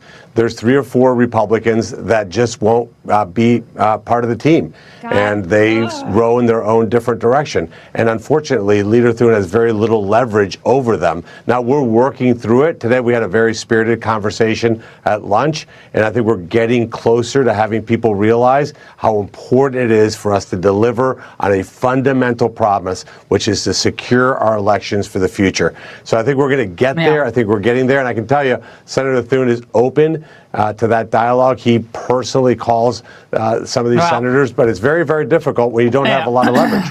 Well, yeah, they need to start saying their names. I'm sick of this. Like, there's 4 Republicans. Who are they? Say their names and start just shaming these people. Shame them. But like, what do you do about a McConnell who does not care? He doesn't care about re-election. He's old as dirt. He's barely even functional at this point. What do you do? I don't care. But the other ones, shame the other ones. Shame them. But you need every last one to fall in line. But they need to be uncomfortable. We need to make them as completely as uncomfortable as possible. People need to be up their asses about this. Like, seriously, if you live in these people's, like, if you are constituents of these people, make their lives uncomfortable. You need to call them. That's the only way. I know there's people who are basically saying, listen, everybody, it's not going to happen. And you just need to prepare yourselves. Jesse Kelly being one of those people saying, far be it for me to defend John Thune, but he doesn't have the votes. He does not have the votes because red state Republicans stay home on primary days, or they vote for the current loser who's in there. That's right. Therefore, the GOP Senate is actually a mirage. We don't have the votes. Bill Mitchell saying the same thing. Even if we do pass the Save America Act, it's going to be tied up in court well past the midterms anyway. Let's face it, folks, we're going to have to win without this act one way or the other. And that means we need to turn out. I am so grossed out by these people. They're not conservatives. They're not Republicans. And this is a problem. We got to root all these people out. We got to get them out of our party. We got to get voting the same ass people in. Right. It's just so stupid. Stop being lazy and get these people out. Yeah. All right. That's what we know about the SAVE Act. Now we're going to move on to our terrible people segment.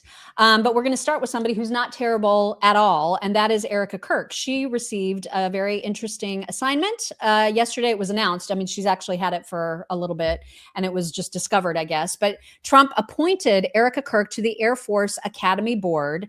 And that has sent people crashing the F out. I mean, it is so ridiculous. I love it. I just love it. This is fine. Charlie was in this role. It is completely volunteer. She is not paid. This is not taking anything away from taxpayers. This is about, along with 14 other people, providing input about curriculum, which makes all kinds of sense for the TPUSA tie-in. It makes sense from an education standpoint. Just offering an input and thoughts about curriculum for the Air Force Academy. That's it. People like freaking Candace have decided that she's now over Pete Hegseth.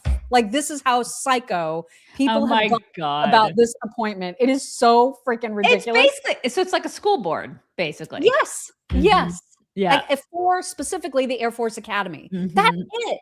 And this is fine. This is lovely and fine. And literally nobody should be mad about it. But who do you think is super mad about it? I'm not mad about it. It's like, it'll keep like all the LGBTQIAXYZ elementary stuff out of the Air Force Academy, probably. Right. You know? But I'm okay with naturally, Candace is crashing out. And so she retweeted this saying she's a grieving widow. So we have no right to ask what the hell qualifies her to a position advising our Defense Department. This is all perfectly normal, and only people who are demonic would question this appointment. Well, yeah. Yeah. Okay. That is exactly right. Just keep crashing out. Just keep spiraling, lady. My God. And I'm Linda enjoying it. Yaccarino, who used to be the CEO of X until fairly recently, even she responded to Candace with a very simple plea. And her plea was as follows. Stop. Just stop. She's such a carnival barker now. Like, Godspeed to anybody who hitches their wagon to this ride. Right? She is out of control. Out of control. And now, to feed right into the whole idea that she is demonic, she's spending a lot of time talking about Freemasonry and witchcraft and all kinds of bullshit. The occult. She's talking about the occult now, right? Yeah. She tweeted this the other day. People seem upset now that we're discussing occult rituals, blood sacrifices, and witchcraft. Freemasonry is real, as are blood sacrifices and the revelation of the method, all discussed by Father Ripperger on Sean Ryan's podcast. This is who we're battling. Okay. Like, she's just all over the place. I don't know how you can hang. I mean, it just is. I have ADD, but like, this is off like the charts. I just can't keep track. I mean, I don't know how anybody follows her and they're like, oh yeah, I'm going to tune in tomorrow for another dose of complete batshittery. That's what they're getting, man. And yesterday's dose was, now she's decided, because she's really mad about Erika basically being in charge of our entire defense. Of course she is, because she's so jealous of her, because she was in love with Charlie. It's so obvious. So now she has decided to connect, for reasons, Erika to Jeffrey Epstein, as you would, right? I mean, of course. You're batshit crazy. Of course you would do that. Here is the teaser for her show last night. All right, you guys, from Romania to Arizona, and now something positively explosive that we have uncovered in New York City.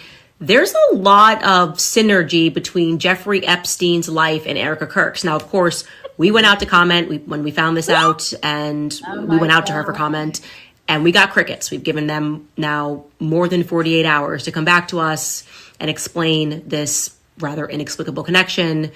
We got to tell you guys about it. Also, Trump has just appointed her to the board of the Air Force. A lot is happening right now, and I'm feeling like her and Trump maybe knew each other from the past. Join us using the link below. Oh my God, I cannot. She's now on the board of the Air Force, right? You guys, the whole Air Force. She's an expert on past lives now too, you guys. I don't know if you knew that. Yeah, she knows past all lives. Of those is things. that something that we discuss in Christianity as past lives? I didn't think we did that. Yeah, I don't know. I didn't think we were into reincarnation. Are we into reincarnation in Christianity? I don't think we, just putting that out there. I didn't think we did that. I don't know, but they knew each other clearly. I'm sure people will email us. And Erika obviously is connected to Jeffrey Epstein, who, by virtue of all of this, by the way, I need to show this screenshot before I forget, because I don't know who this person is, but they said it so well, how ridiculous all this is. I just want to make sure I understand. Erika Kirk conspired with Freemasons and TPUSA leadership to get an Israeli assassin to kill her husband so that she could take over TPUSA and we could go to war in Iran. If Erika actually managed to pull all that off, she should be in charge of everything. Right. Because Jews. Right. Don't forget the Jews. Don't forget and the French. You can never forget the Jews or the French, you guys, or the Jewbees that are with the Jews. You can't make it up. And so she opened her show last night with similar complaints about the fact that for some reason, the people at TPUSA don't want to talk to her. A little bit. Doesn't even matter. Also, I got to speak to you about something much more seriously. I have a hunch, a growing hunch, that Erika and Jeffrey Epstein may have crossed paths. Something is not sitting right with me about how she just keeps dancing around Jeffrey Epstein in her life. I am finding it increasingly difficult to believe that Erika just keeps coincidentally getting involved with countries and companies and schools that Epstein is involved with deeply. So I went ahead and messaged the PR team, legal team over at Turning Point USA with a very specific question pertaining to a modeling company that I recently discovered that she had some involvement with. 48 hours later, we have not yet heard back. I cannot So wait. here is what Nathan Livingston, because he listened to the show, he watches it so that we don't have to. Here is how she connected them. Read this, please. Bombshell. Candace Owens says she was told by people that former model Erika Kirk supposedly visited the same modeling agency Jeffrey Epstein had also been to. Smoking gun! Was Erika Kirk both were in the same building at separate times. Just at separate times, right. Smoking gun. Was Erika Kirk another Ghislaine Maxwell? Oh my God. Also, Candace, who has dedicated an entire series to claiming that Erika Kirk scammed Charlie Kirk into marrying her so she could kill him and take over his company, finds it suspicious that Erika Kirk didn't reply to Candace's questions attempting to connect her to Jeffrey Epstein. Let's not forget that when Candace asked Erika Kirk for an alibi proving she wasn't at a military base the day before Charlie Kirk's assassination attempt from a compulsive lying crackpot, Candace then spun the fact that Erika provided an alibi as proof of guilt because it meant Erika was trying to prove she wasn't there.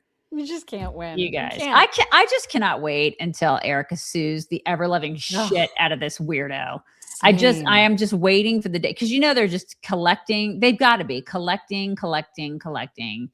And then I just want her to sue her into oblivion. Oh, God, I'm just glorious waiting. Day indeed. Just waiting for it. So a friend of Charlie's has come out to finally say what's what about Charlie's relationship with Candace. He got, of course, trolled really, really hard by the Candy Cult, and he answered a lot of their questions. So I thought this was real interesting. His name is Mark Meckler. And I'll show you what his first tweet was, and then we'll talk about some of his responses to some of the ridiculousness. If you want to go ahead and read this. Charlie Kirk, this is for you. I'm not going to sit by idly while Candace slimes your widow. I don't usually reveal personal conversations online, and I've been very open that I think Candace Owens is evil. But what I've never said is that Charlie told me the same thing personally. This isn't something I heard from somebody else, nor something about which I am surmising. He said it to me personally on one of our hunting trips. Candace and Charlie were not friends. He considered her crazy, mean, and unpredictable. Full stop. So all you Candace fans, this is what you are supporting. I believe that 150%. 100%, right? And so, naturally the Candy Cult came out, and someone had said, well, why is Erika Kirk acting so weird? And read their top response. Ever had your spouse, who is the inspirational leader of a movement, murdered? Ever lead a national movement or been married to someone who does? Didn't think so.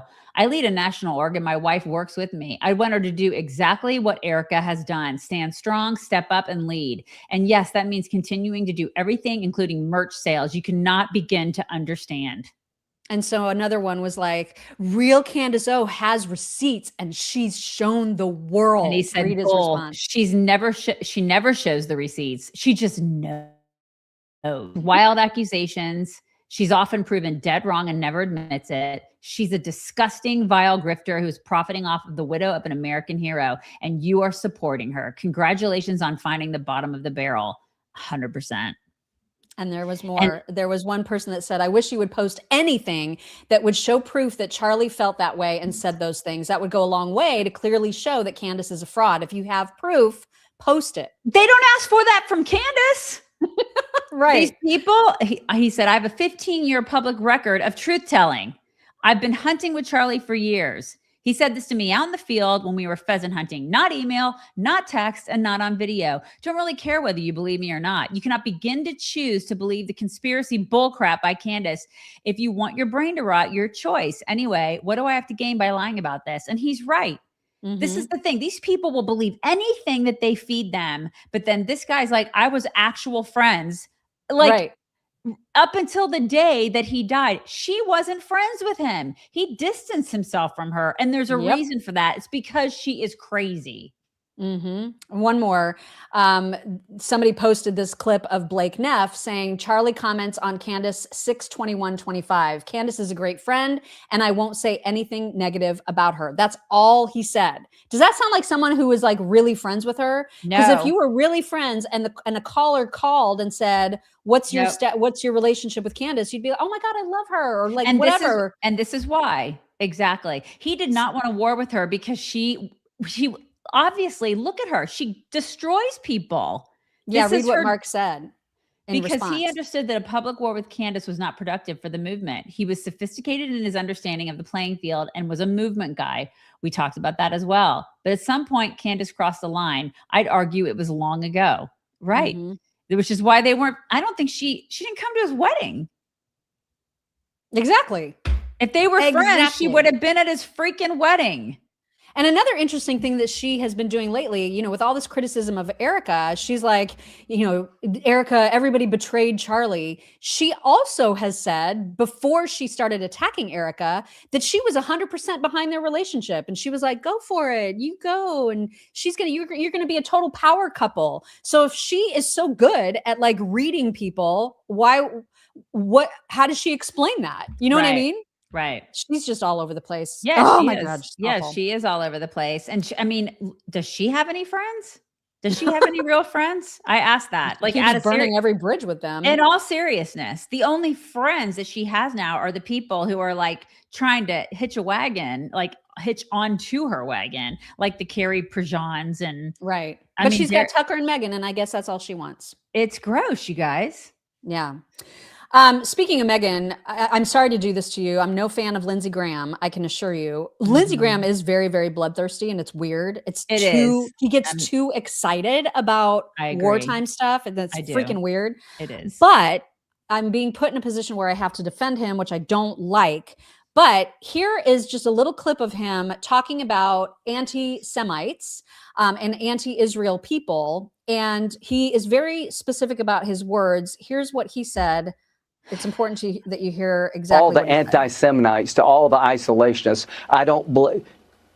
Forget it. I'm not with you. I'm with Israel. I will be with Israel to our dying day. They're the best ally we could hope for. So we have a commander-in-chief in President Trump, who I think is Ronald Reagan plus. Okay, so you heard him say that was to anti-Semites and to the isolationists. I'm not with you. I'm with Israel. Very, very clear, right? Right. But leave it to freaking Megyn Kelly, who I don't know what is going on with her, but she twisted that and said, attention South Carolinians with doubts about the Iran war. Your senator says explicitly, I am not with you, I'm with Israel. He didn't say that. That's not what he said. So why does she have to take everything to this like lie? Why would she have to lie about what he said? And not only that, but she put it in quotes. So I would have, if I were him, I'd have a problem with that. I'd be like, you're misquoting me. That's like, isn't that defamation? I mean, that part that she quoted, he did say, but she left out who he was directing it to. He didn't say South Carolinians, I'm not with you. He didn't say that. He didn't say it to South Carolinians. Exactly. He didn't say hi, Mock. hey, Miriam I'm against Weaver, you're a South Carolinian, Miriam Weaver. I'm not with you. I'm Right. with Israel. He never said that. And you're right. I don't really like defending him either. I know. So, I mean, Megyn's making us defend Lindsey Graham. Are you serious? Like, just stop. Like, it's just ridiculous. And I she know. used to be a journalist up until 5 minutes ago. What I is know. going on? I know. What is happening to people? There's like, it's a zombie infection of some sort. Right. Like, is it? Like, this is what, like, is it in the water somewhere? What is it? Or is it like Qatari money that is just so good that because listen, they accuse us of taking money. So I will do the exact same. She actually jumped on that bandwagon. She said, these people are taking money. They're taking, like, remember? So if she can do that, I can do it too. It's just so disappointing. She is breaking my heart. I'm beyond the disappointment. My heart. Listen, I can get over a broken heart pretty quickly at this point. I'm old. So I'm done. And did we call it, or did we call it? You guys, Carrie Prejean Bowler posted this photo yesterday saying, I can't wait for you all to see my sit-down interview with the one and only Tucker Carlson. Your courage to defend me against Zionist thugs is honorable. Thank you, Tucker. Well, I mean, the circle's getting smaller for these people. Oh my God. Eventually, I think they're just going to have a show. It's going to be her together. Yeah, it's going to be her, him, Megyn, and Candace all having a show together. Mark my words. There will be like a little podcast with the four of them. Mm-hmm. Ben Shapiro, always on the right side of things. He did a little short, I guess, or a reel or whatever about the horseshoe theory, which we're seeing play out in real time. And it's important that people be able to recognize it. Here is Ben on the horseshoe theory. Want to know why the left and the horseshoe right have been holding hands? The answer is they share at root the same common worldview. The only difference is the people they believe are the victims of the system. The left says that the victims of the system are marginalized groups, blacks, Hispanics, women, LGBTQ+, and the horseshoe right believes that the marginalized people are white Christian males, and they're the victims of the system. The reality is that there is always a grain of truth to every complaint, but instead of trying to course correct or recognizing that even today, most of your decisions are in your own hands, politicians in the grievance party, which is what we should call them, tell you that all of your problems must be laid at the foot of the system, and you're not responsible for literally anything in your life. And this is a major problem. It is a major true problem. Conservative believes in personal responsibility. Damn straight. That's hard. That's what I teach my kids. Yep. By the way, a lot of people that hate Ben Shapiro often will create memes of him and like make his eyebrows way thicker and bigger and bushier than they are. Mm-hmm. So Ben, better than anybody I have ever seen, and maybe JD's really good at this too, but they embrace the memes, you guys. So this is now what Ben Shapiro is selling. Brow to no one t-shirt. We're going to browbeat this meme to death. I love it. Brows on them. I could not love that any harder. It's oh my God, great. so good. Uh-huh. All right, one final thing before we get to fun stuff, and that is a tweet I want you to read from Drunk Republican, which is an actual account, and it's just a reminder about how chronically idiotic it is to be of the mind that because Republicans are disappointing you, you're going to sit out and not vote. I cannot express to you how much that enrages me. Me too. And obviously Drunk Republican feels the exact same. Read this.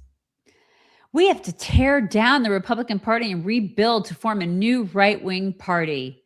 Imagine saying this dumb shit with a straight face after Democrats vowed to prosecute Republicans, rig elections, and stack the court if they win again.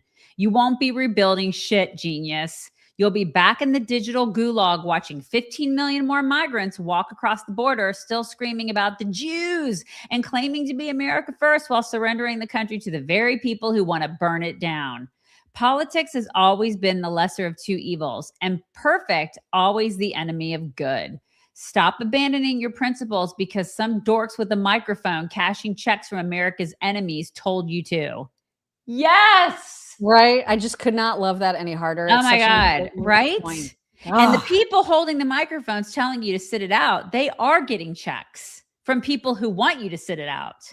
Yeah. They're doing that. So don't pay attention to that. Stop listening to Nick Fuentes. For Stop God's it. sake. Oh my He's God. the enemy. It's going to be a long show today. Oh my God. But we are to the fun stuff. So we're wrapping up. We do have a joke for this Dad Joke Wednesday, and it comes in the form of a chicken. News or bad news first? Bad news. My girlfriend Lorraine dumped me when she found out I was also seeing Claire Lee. And the good news? I can see Claire Lee now! Lorraine is gone!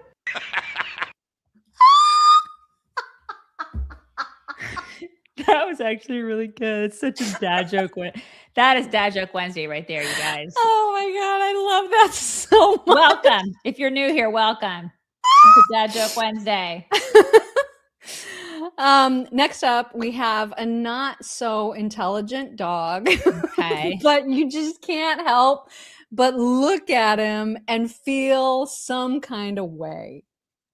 Do you ever just look at your pet and think, this is the most perfect thing that I've ever seen in my entire life? That dog. He'd fit right in at my house. Right in.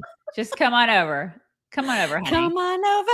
Come on over. I have a dog baby. that literally will walk into a room backwards. Not even kidding. That's kind of dog we have in our house. He fit right in. Mhm. Oh my gosh, I just love it. All right, so cats are dicks. We've seen some of these clips of Love cats cats. being dicks before, but because this is a montage, it does have new cats being dicks clips in it. So, and love the it. old ones never get old. You know what I mean? Like, Oh I can my see gosh, them over and never. over. No. And they just invariably they're orange. I don't know why that is, but it is a thing. This is what I want. So here are cats being dicks. Stop hunting me. Why are you hunting me? Hello. No! Oh my God, I need one. Kyle. I totally need Stop. Kyle! Fucking Kyle! Stop, you're scaring me. You're scaring me. What are you doing? The door is open. You don't have to do this. It's open. Oh my God. I love that one. I'm gonna need one. Good boy. You're gonna miss chomping the people? Oh, it's a monkey o'clock.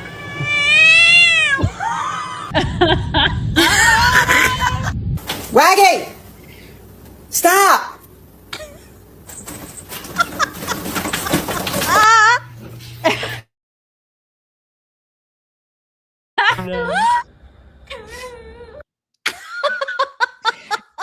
Our neighbors, our ranch neighbors that live down the street from us, they have a gajillion cattle. They're like a legit like ranch, right? They have so many orange cats, you guys. Probably like 6, 7 orange barn cats. And they're crazy. I mean, they're like the orange, but they have one black one, kind of normal. The orange ones are nuts. Like I'm afraid to pet them sometimes because I'm afraid they're going to attack my arm or something. They're nuts. I love that. All right. And I know some of these are maybe repeats too, but here are dogs also being dicks. A little naughty. I don't know why they're so much cuter when they're naughty though. They're so much cuter than cats. I'm sorry, but they are. That's why I love them. Behold.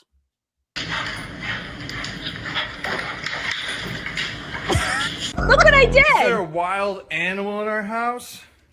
Who did this? Me. I did it. Did you do this? I did. Yeah, I did it. Hi. Are you proud? Oh my God. Yeah. They're so proud. Shit. Oh my gosh. Look what I got you, Dad. Look what I got. No. Copper, what the hell are you doing? Copper. What is Come that? here, bud. Spaghetti. Okay. Oh. No. At least he made a nice circle. Oh my gosh. Is that you? Yeah. You don't even love me. You just want my snacks.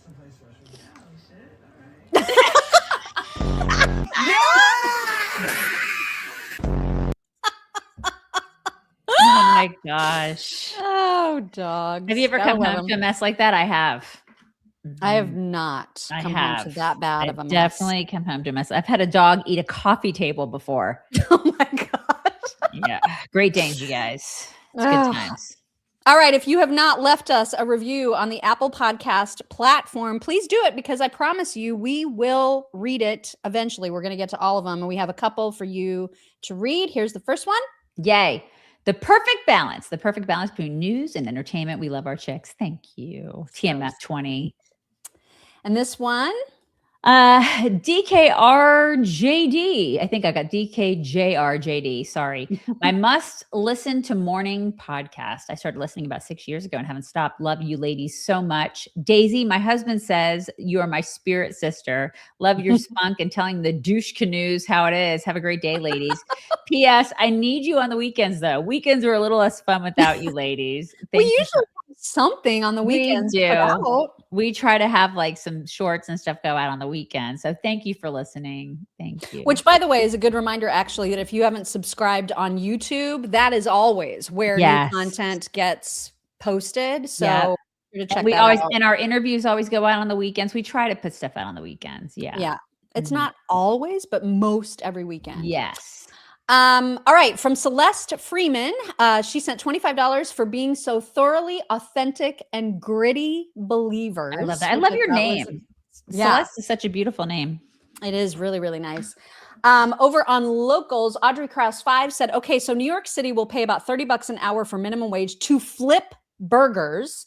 Not that there's anything wrong with that. And it took me 23 years to make that, working with kids in special ed on Long Island. That is just insane. Have a great day, she says. It is very insane. On Venmo, Kelly Weissman said, Dad Joke Wednesday, jerks. Scientists have weighted rainbows and found that they're pretty light. I just got that. I'm sorry.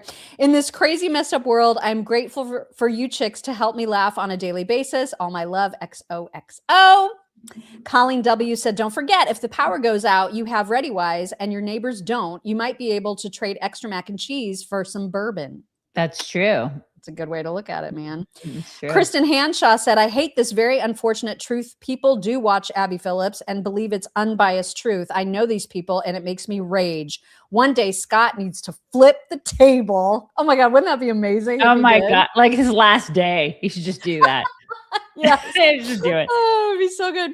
Elizabeth Boyer said, I've been warning everyone about Islam for decades. You cannot coexist with those who want to kill you. Yeah. Round them up, ship them out. Had to send a chat here because YouTube censored me no matter what I tried to send. Love you, chicks. That's weird. Thank you. Now you. Marcy Perales, good morning. Dad Joke Wednesday. Who has more letters than the alphabet? The post office. Much love. Marcy Perales. Dad Joke Wednesday. What do you call a lazy kangaroo? A pouch potato. Just take my money. Okay, I'm sorry. It's weird because now that I'm in the system, it's like when I click it, it like blacks it out. So hold on, you have to bear with me this morning. Supernova, Dad Joke Wednesday. My doctor told me that I was going deaf. That was hard. That was hard to hear. That news was hard to hear. I'm sorry. I totally read that wrong. I had a fish that could break dance, but only for 20 seconds and only once. Foolery. I was thinking, when we dance at Tono, Daisy, we do the Trump dance. Yes, please, Tim Foolery. But now that Bill Maher has shown us what it looks like, maybe a single double instead. I know you cannot unsee what Bill Maher said about this. We should do both. We can do both. It's fine, Tim Foolery. It's fine. We know you're straight. It's fine. Shelley Bolton, Dad Joke Wednesday. I've been asked the difference between ignorance and apathy, but I don't know and I don't care. Clark 224, Dad Joke Wednesday. What do you see when the smog lifts from Los Angeles? UCLA. Supernova. I can't seem to sell any copies of my autobiography, Story of My Life. You chicks, keep on keeping on in this crazy world. You make a difference. Thank you, Supernova. Shelley Bolton, Dad Joke Wednesday. I had a joke about wind, but it blows. My friend David got his ID stolen, so now we just call him Dave. Get it? His ID is gone. Brian Brumley, I got fired from a job as a set designer. I left without making a scene. Please take this advance on my $7,000. Thank you, Brian. Marcy Perales, what do a tick and the Eiffel Tower have in common? They're both parasites. I get it. I'll show myself out. That was a good one. Arner, my son texted me that his witch mom got angry and turned him into a harp. I asked for a selfie. Turns out he's just a big liar. Lyre. Now take my music lesson money. I'll never sing for the Nillas. Maxwell Edison's mom. What is Whitney Houston's favorite type of coordination?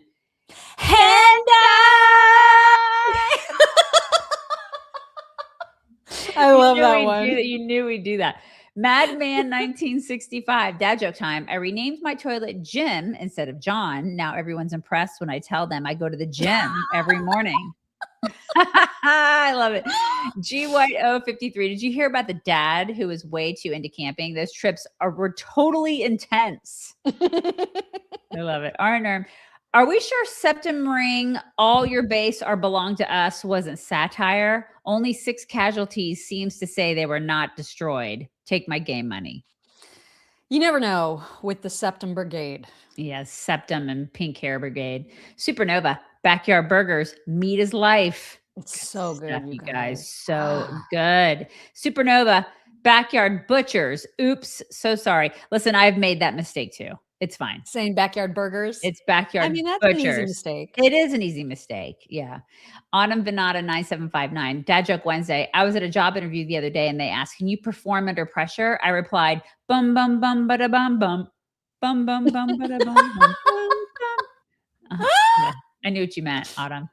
Elweens, that's why In-N-Out is moving their offices to Franklin, Tennessee, closing their Irvine, California office by 2030. God, I love In-N-Out Burger. I'm not supposed to say that as a Texan. I'm supposed to like Whataburger better, but I do love me some In-N-Out. Plus, they have Bible verses on their packaging. Did you guys know that? Oh, I didn't know that. Yeah, look for it. It's pretty cool. James Kissler X2E. Dad joke Wednesday. While hiking in the woods, I found a suitcase with 3 baby foxes, called 911 to report it. They said, are they moving? I don't know, but that would explain the suitcase. Mercy 64. Are they moving? Are they moving? They're moving. They have little tiny suitcases. Marcy, thank you for that super sticker. Teresa, CTM retired USN 03. It's really a toss-up between CNN and MS Now, between the face of Nicole Wallace and Abby Phillips. It's like choosing diarrhea or vomit. Sorry for the analogy. No, I mean it is. It's a great analogy, actually, Teresa. Yeah. It's a perfect analogy. It's just me, Becky. 1. So much liberal outcry regarding the 7 who gave the ultimate price under Trump. What about Benghazi? What about the failed withdrawal under Creepy Joe? Rage. Yes. Total rage. Selective outrage. And he never named them. He never talked about them. Never did. He never acknowledged them. Nope. Nobody did. We were the only ones that did. Robin Dye, heard Lib say Pete keg breath. Gotta admit, funny. Keg breath. Oh, because of the rumor that he like drinks. Beer. Okay. Samantha Capehart, only one group puts explosive vests on their own kids. And hint, it isn't the Amish. People have no idea what we're getting ourselves into. Oh, we know. Oh, we know. We know, Samantha. And we know. It's true. John Newbaum. Maybe that guy on CNN went to the Quality Leering Center. Yeah, could be true. Teresa CTM retired USN 03. I think Mazie partook from the same box of wine as the last vice president we had. I feel like she has her own box. God, like she drank it all by herself. People elected her. I know, right? We have so many stupid people running things. God. Donnell Elsner, Dad Joke Wednesday, singing in the shower is all fun and games until you get soap in your mouth. Then it becomes a soap opera. Robin Dye, showed my license to vote yesterday. Guy said, oh, you don't need to show ID. I said, oh, yes, I'm showing my ID. What I'm not doing is saying aloud my name, birthday, address for everyone to overhear. Right. Good point. Kim H. 87, to the stupid ass hag saying DHS should be defunded. She can eat an entire satchel of Richards.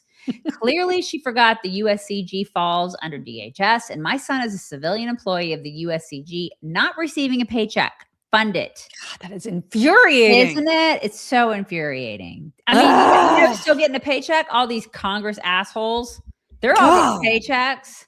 That's the worst part. That's a no-brainer that should happen during these partial, shutdowns or full shutdowns. Stop Stop them. And then things would start moving again, right? So mad. Jose Texas 15 morning from Texas. I have a question for Farrah Fawcett. What have you done with Mock? Just take my money. That is very kind. You know, Farrah died on Mock's birthday. Yeah. And on the same day exactly that Michael Jackson died. And I felt bad for her because he took all the thunder. He took every bit of thunder. Right. All of it. Like, it wasn't even like a year apart. It was on the exact same day. The same day. I mean, I remember exactly where I was. I was at my favorite Mexican restaurant in Kokomo, Indiana, Hacienda. Right. And that's when I learned about both of their deaths. On your birthday. Yeah, on my birthday. Right. That's right. Exactly. Arnerm, it literally stops all other action in the Senate. Mock, you said that like it's a bad thing. Take my gridlock money. It is though, because they have to help open the government. They have to do like genuinely important stuff. And that could all be just literally gridlocked. And that would be bad. It would be bad. Right. Supernova. Candace Owens doesn't want Erika to be in charge of planes. That's what she thinks, that Erika is now in charge of the Air Force and like advising the entire Department of Defense. She is an idiot. Idiot.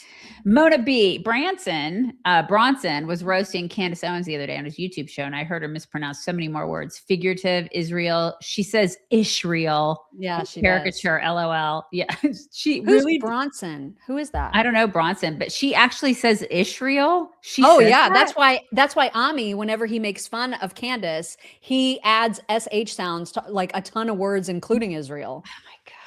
Just her husband. How does she say caricature? How does she say that? We need to know. We're going to have to look it up. We're going to have to look that up. Marcy Prowler's reminder, please like and subscribe. Thanks, Marcy. God bless you. Thank you. J City 10, can VP Vance help with the SAVE Act? Thune sucks. Yeah, he does suck. It's not that he could help. It's that he would be required to be the 51st vote because we don't have all the senators. But I think what she's saying is he needs to get in there and strong arm some people. You know, if he can. I mean we need to start cracking some skulls. Like get in there. Like somebody needs, seriously, figuratively, metaphorically. You know, Trump is doing that, and if he can't even get them to budge, I don't know who can. Right, metaphorically, somebody needs to get in there and start strong arming people. Honestly, J City 10, best film psychopath, Fatal Attraction or Misery? Ooh. That's tough. That is really tough. I think Glenn Close was just super psycho. She kind of reminds me of Candace right now. I will not be ignored, Dan. But that's a tough one, though. But yeah, but what's her name? Those Bates. Such good movies. Also really good. God, so good. G White 053. Daisy, you are not old by any standard. That's very sweet. Thank you. I appreciate that. But we're kind of old. It's fine.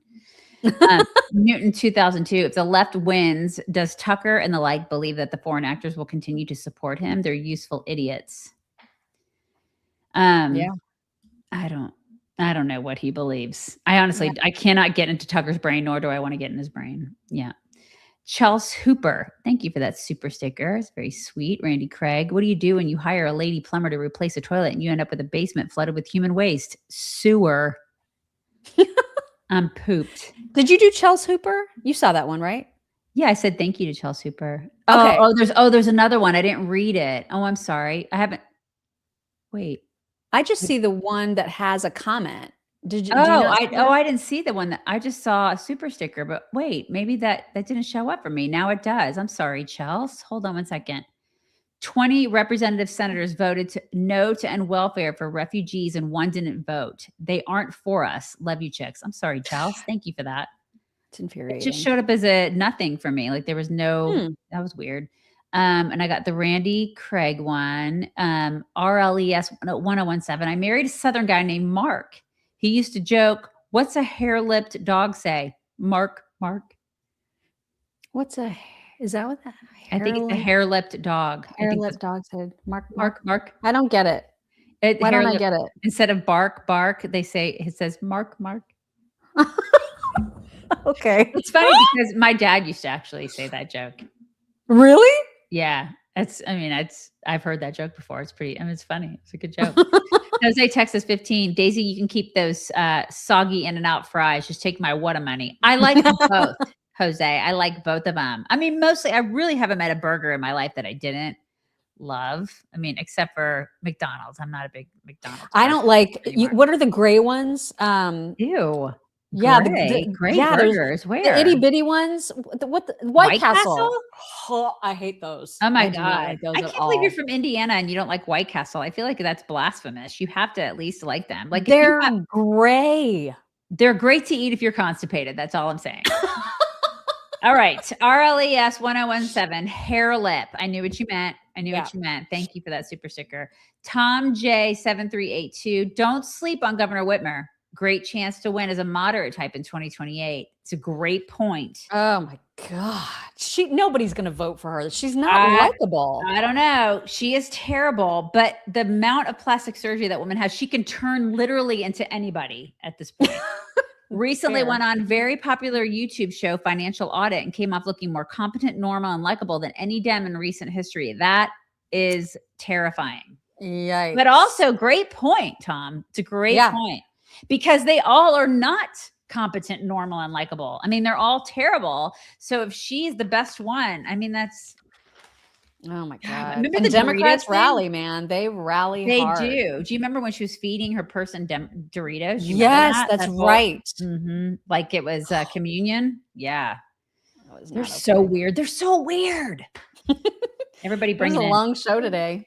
It was a great, great long show, you guys. Long We're so show happy to have today. everybody here.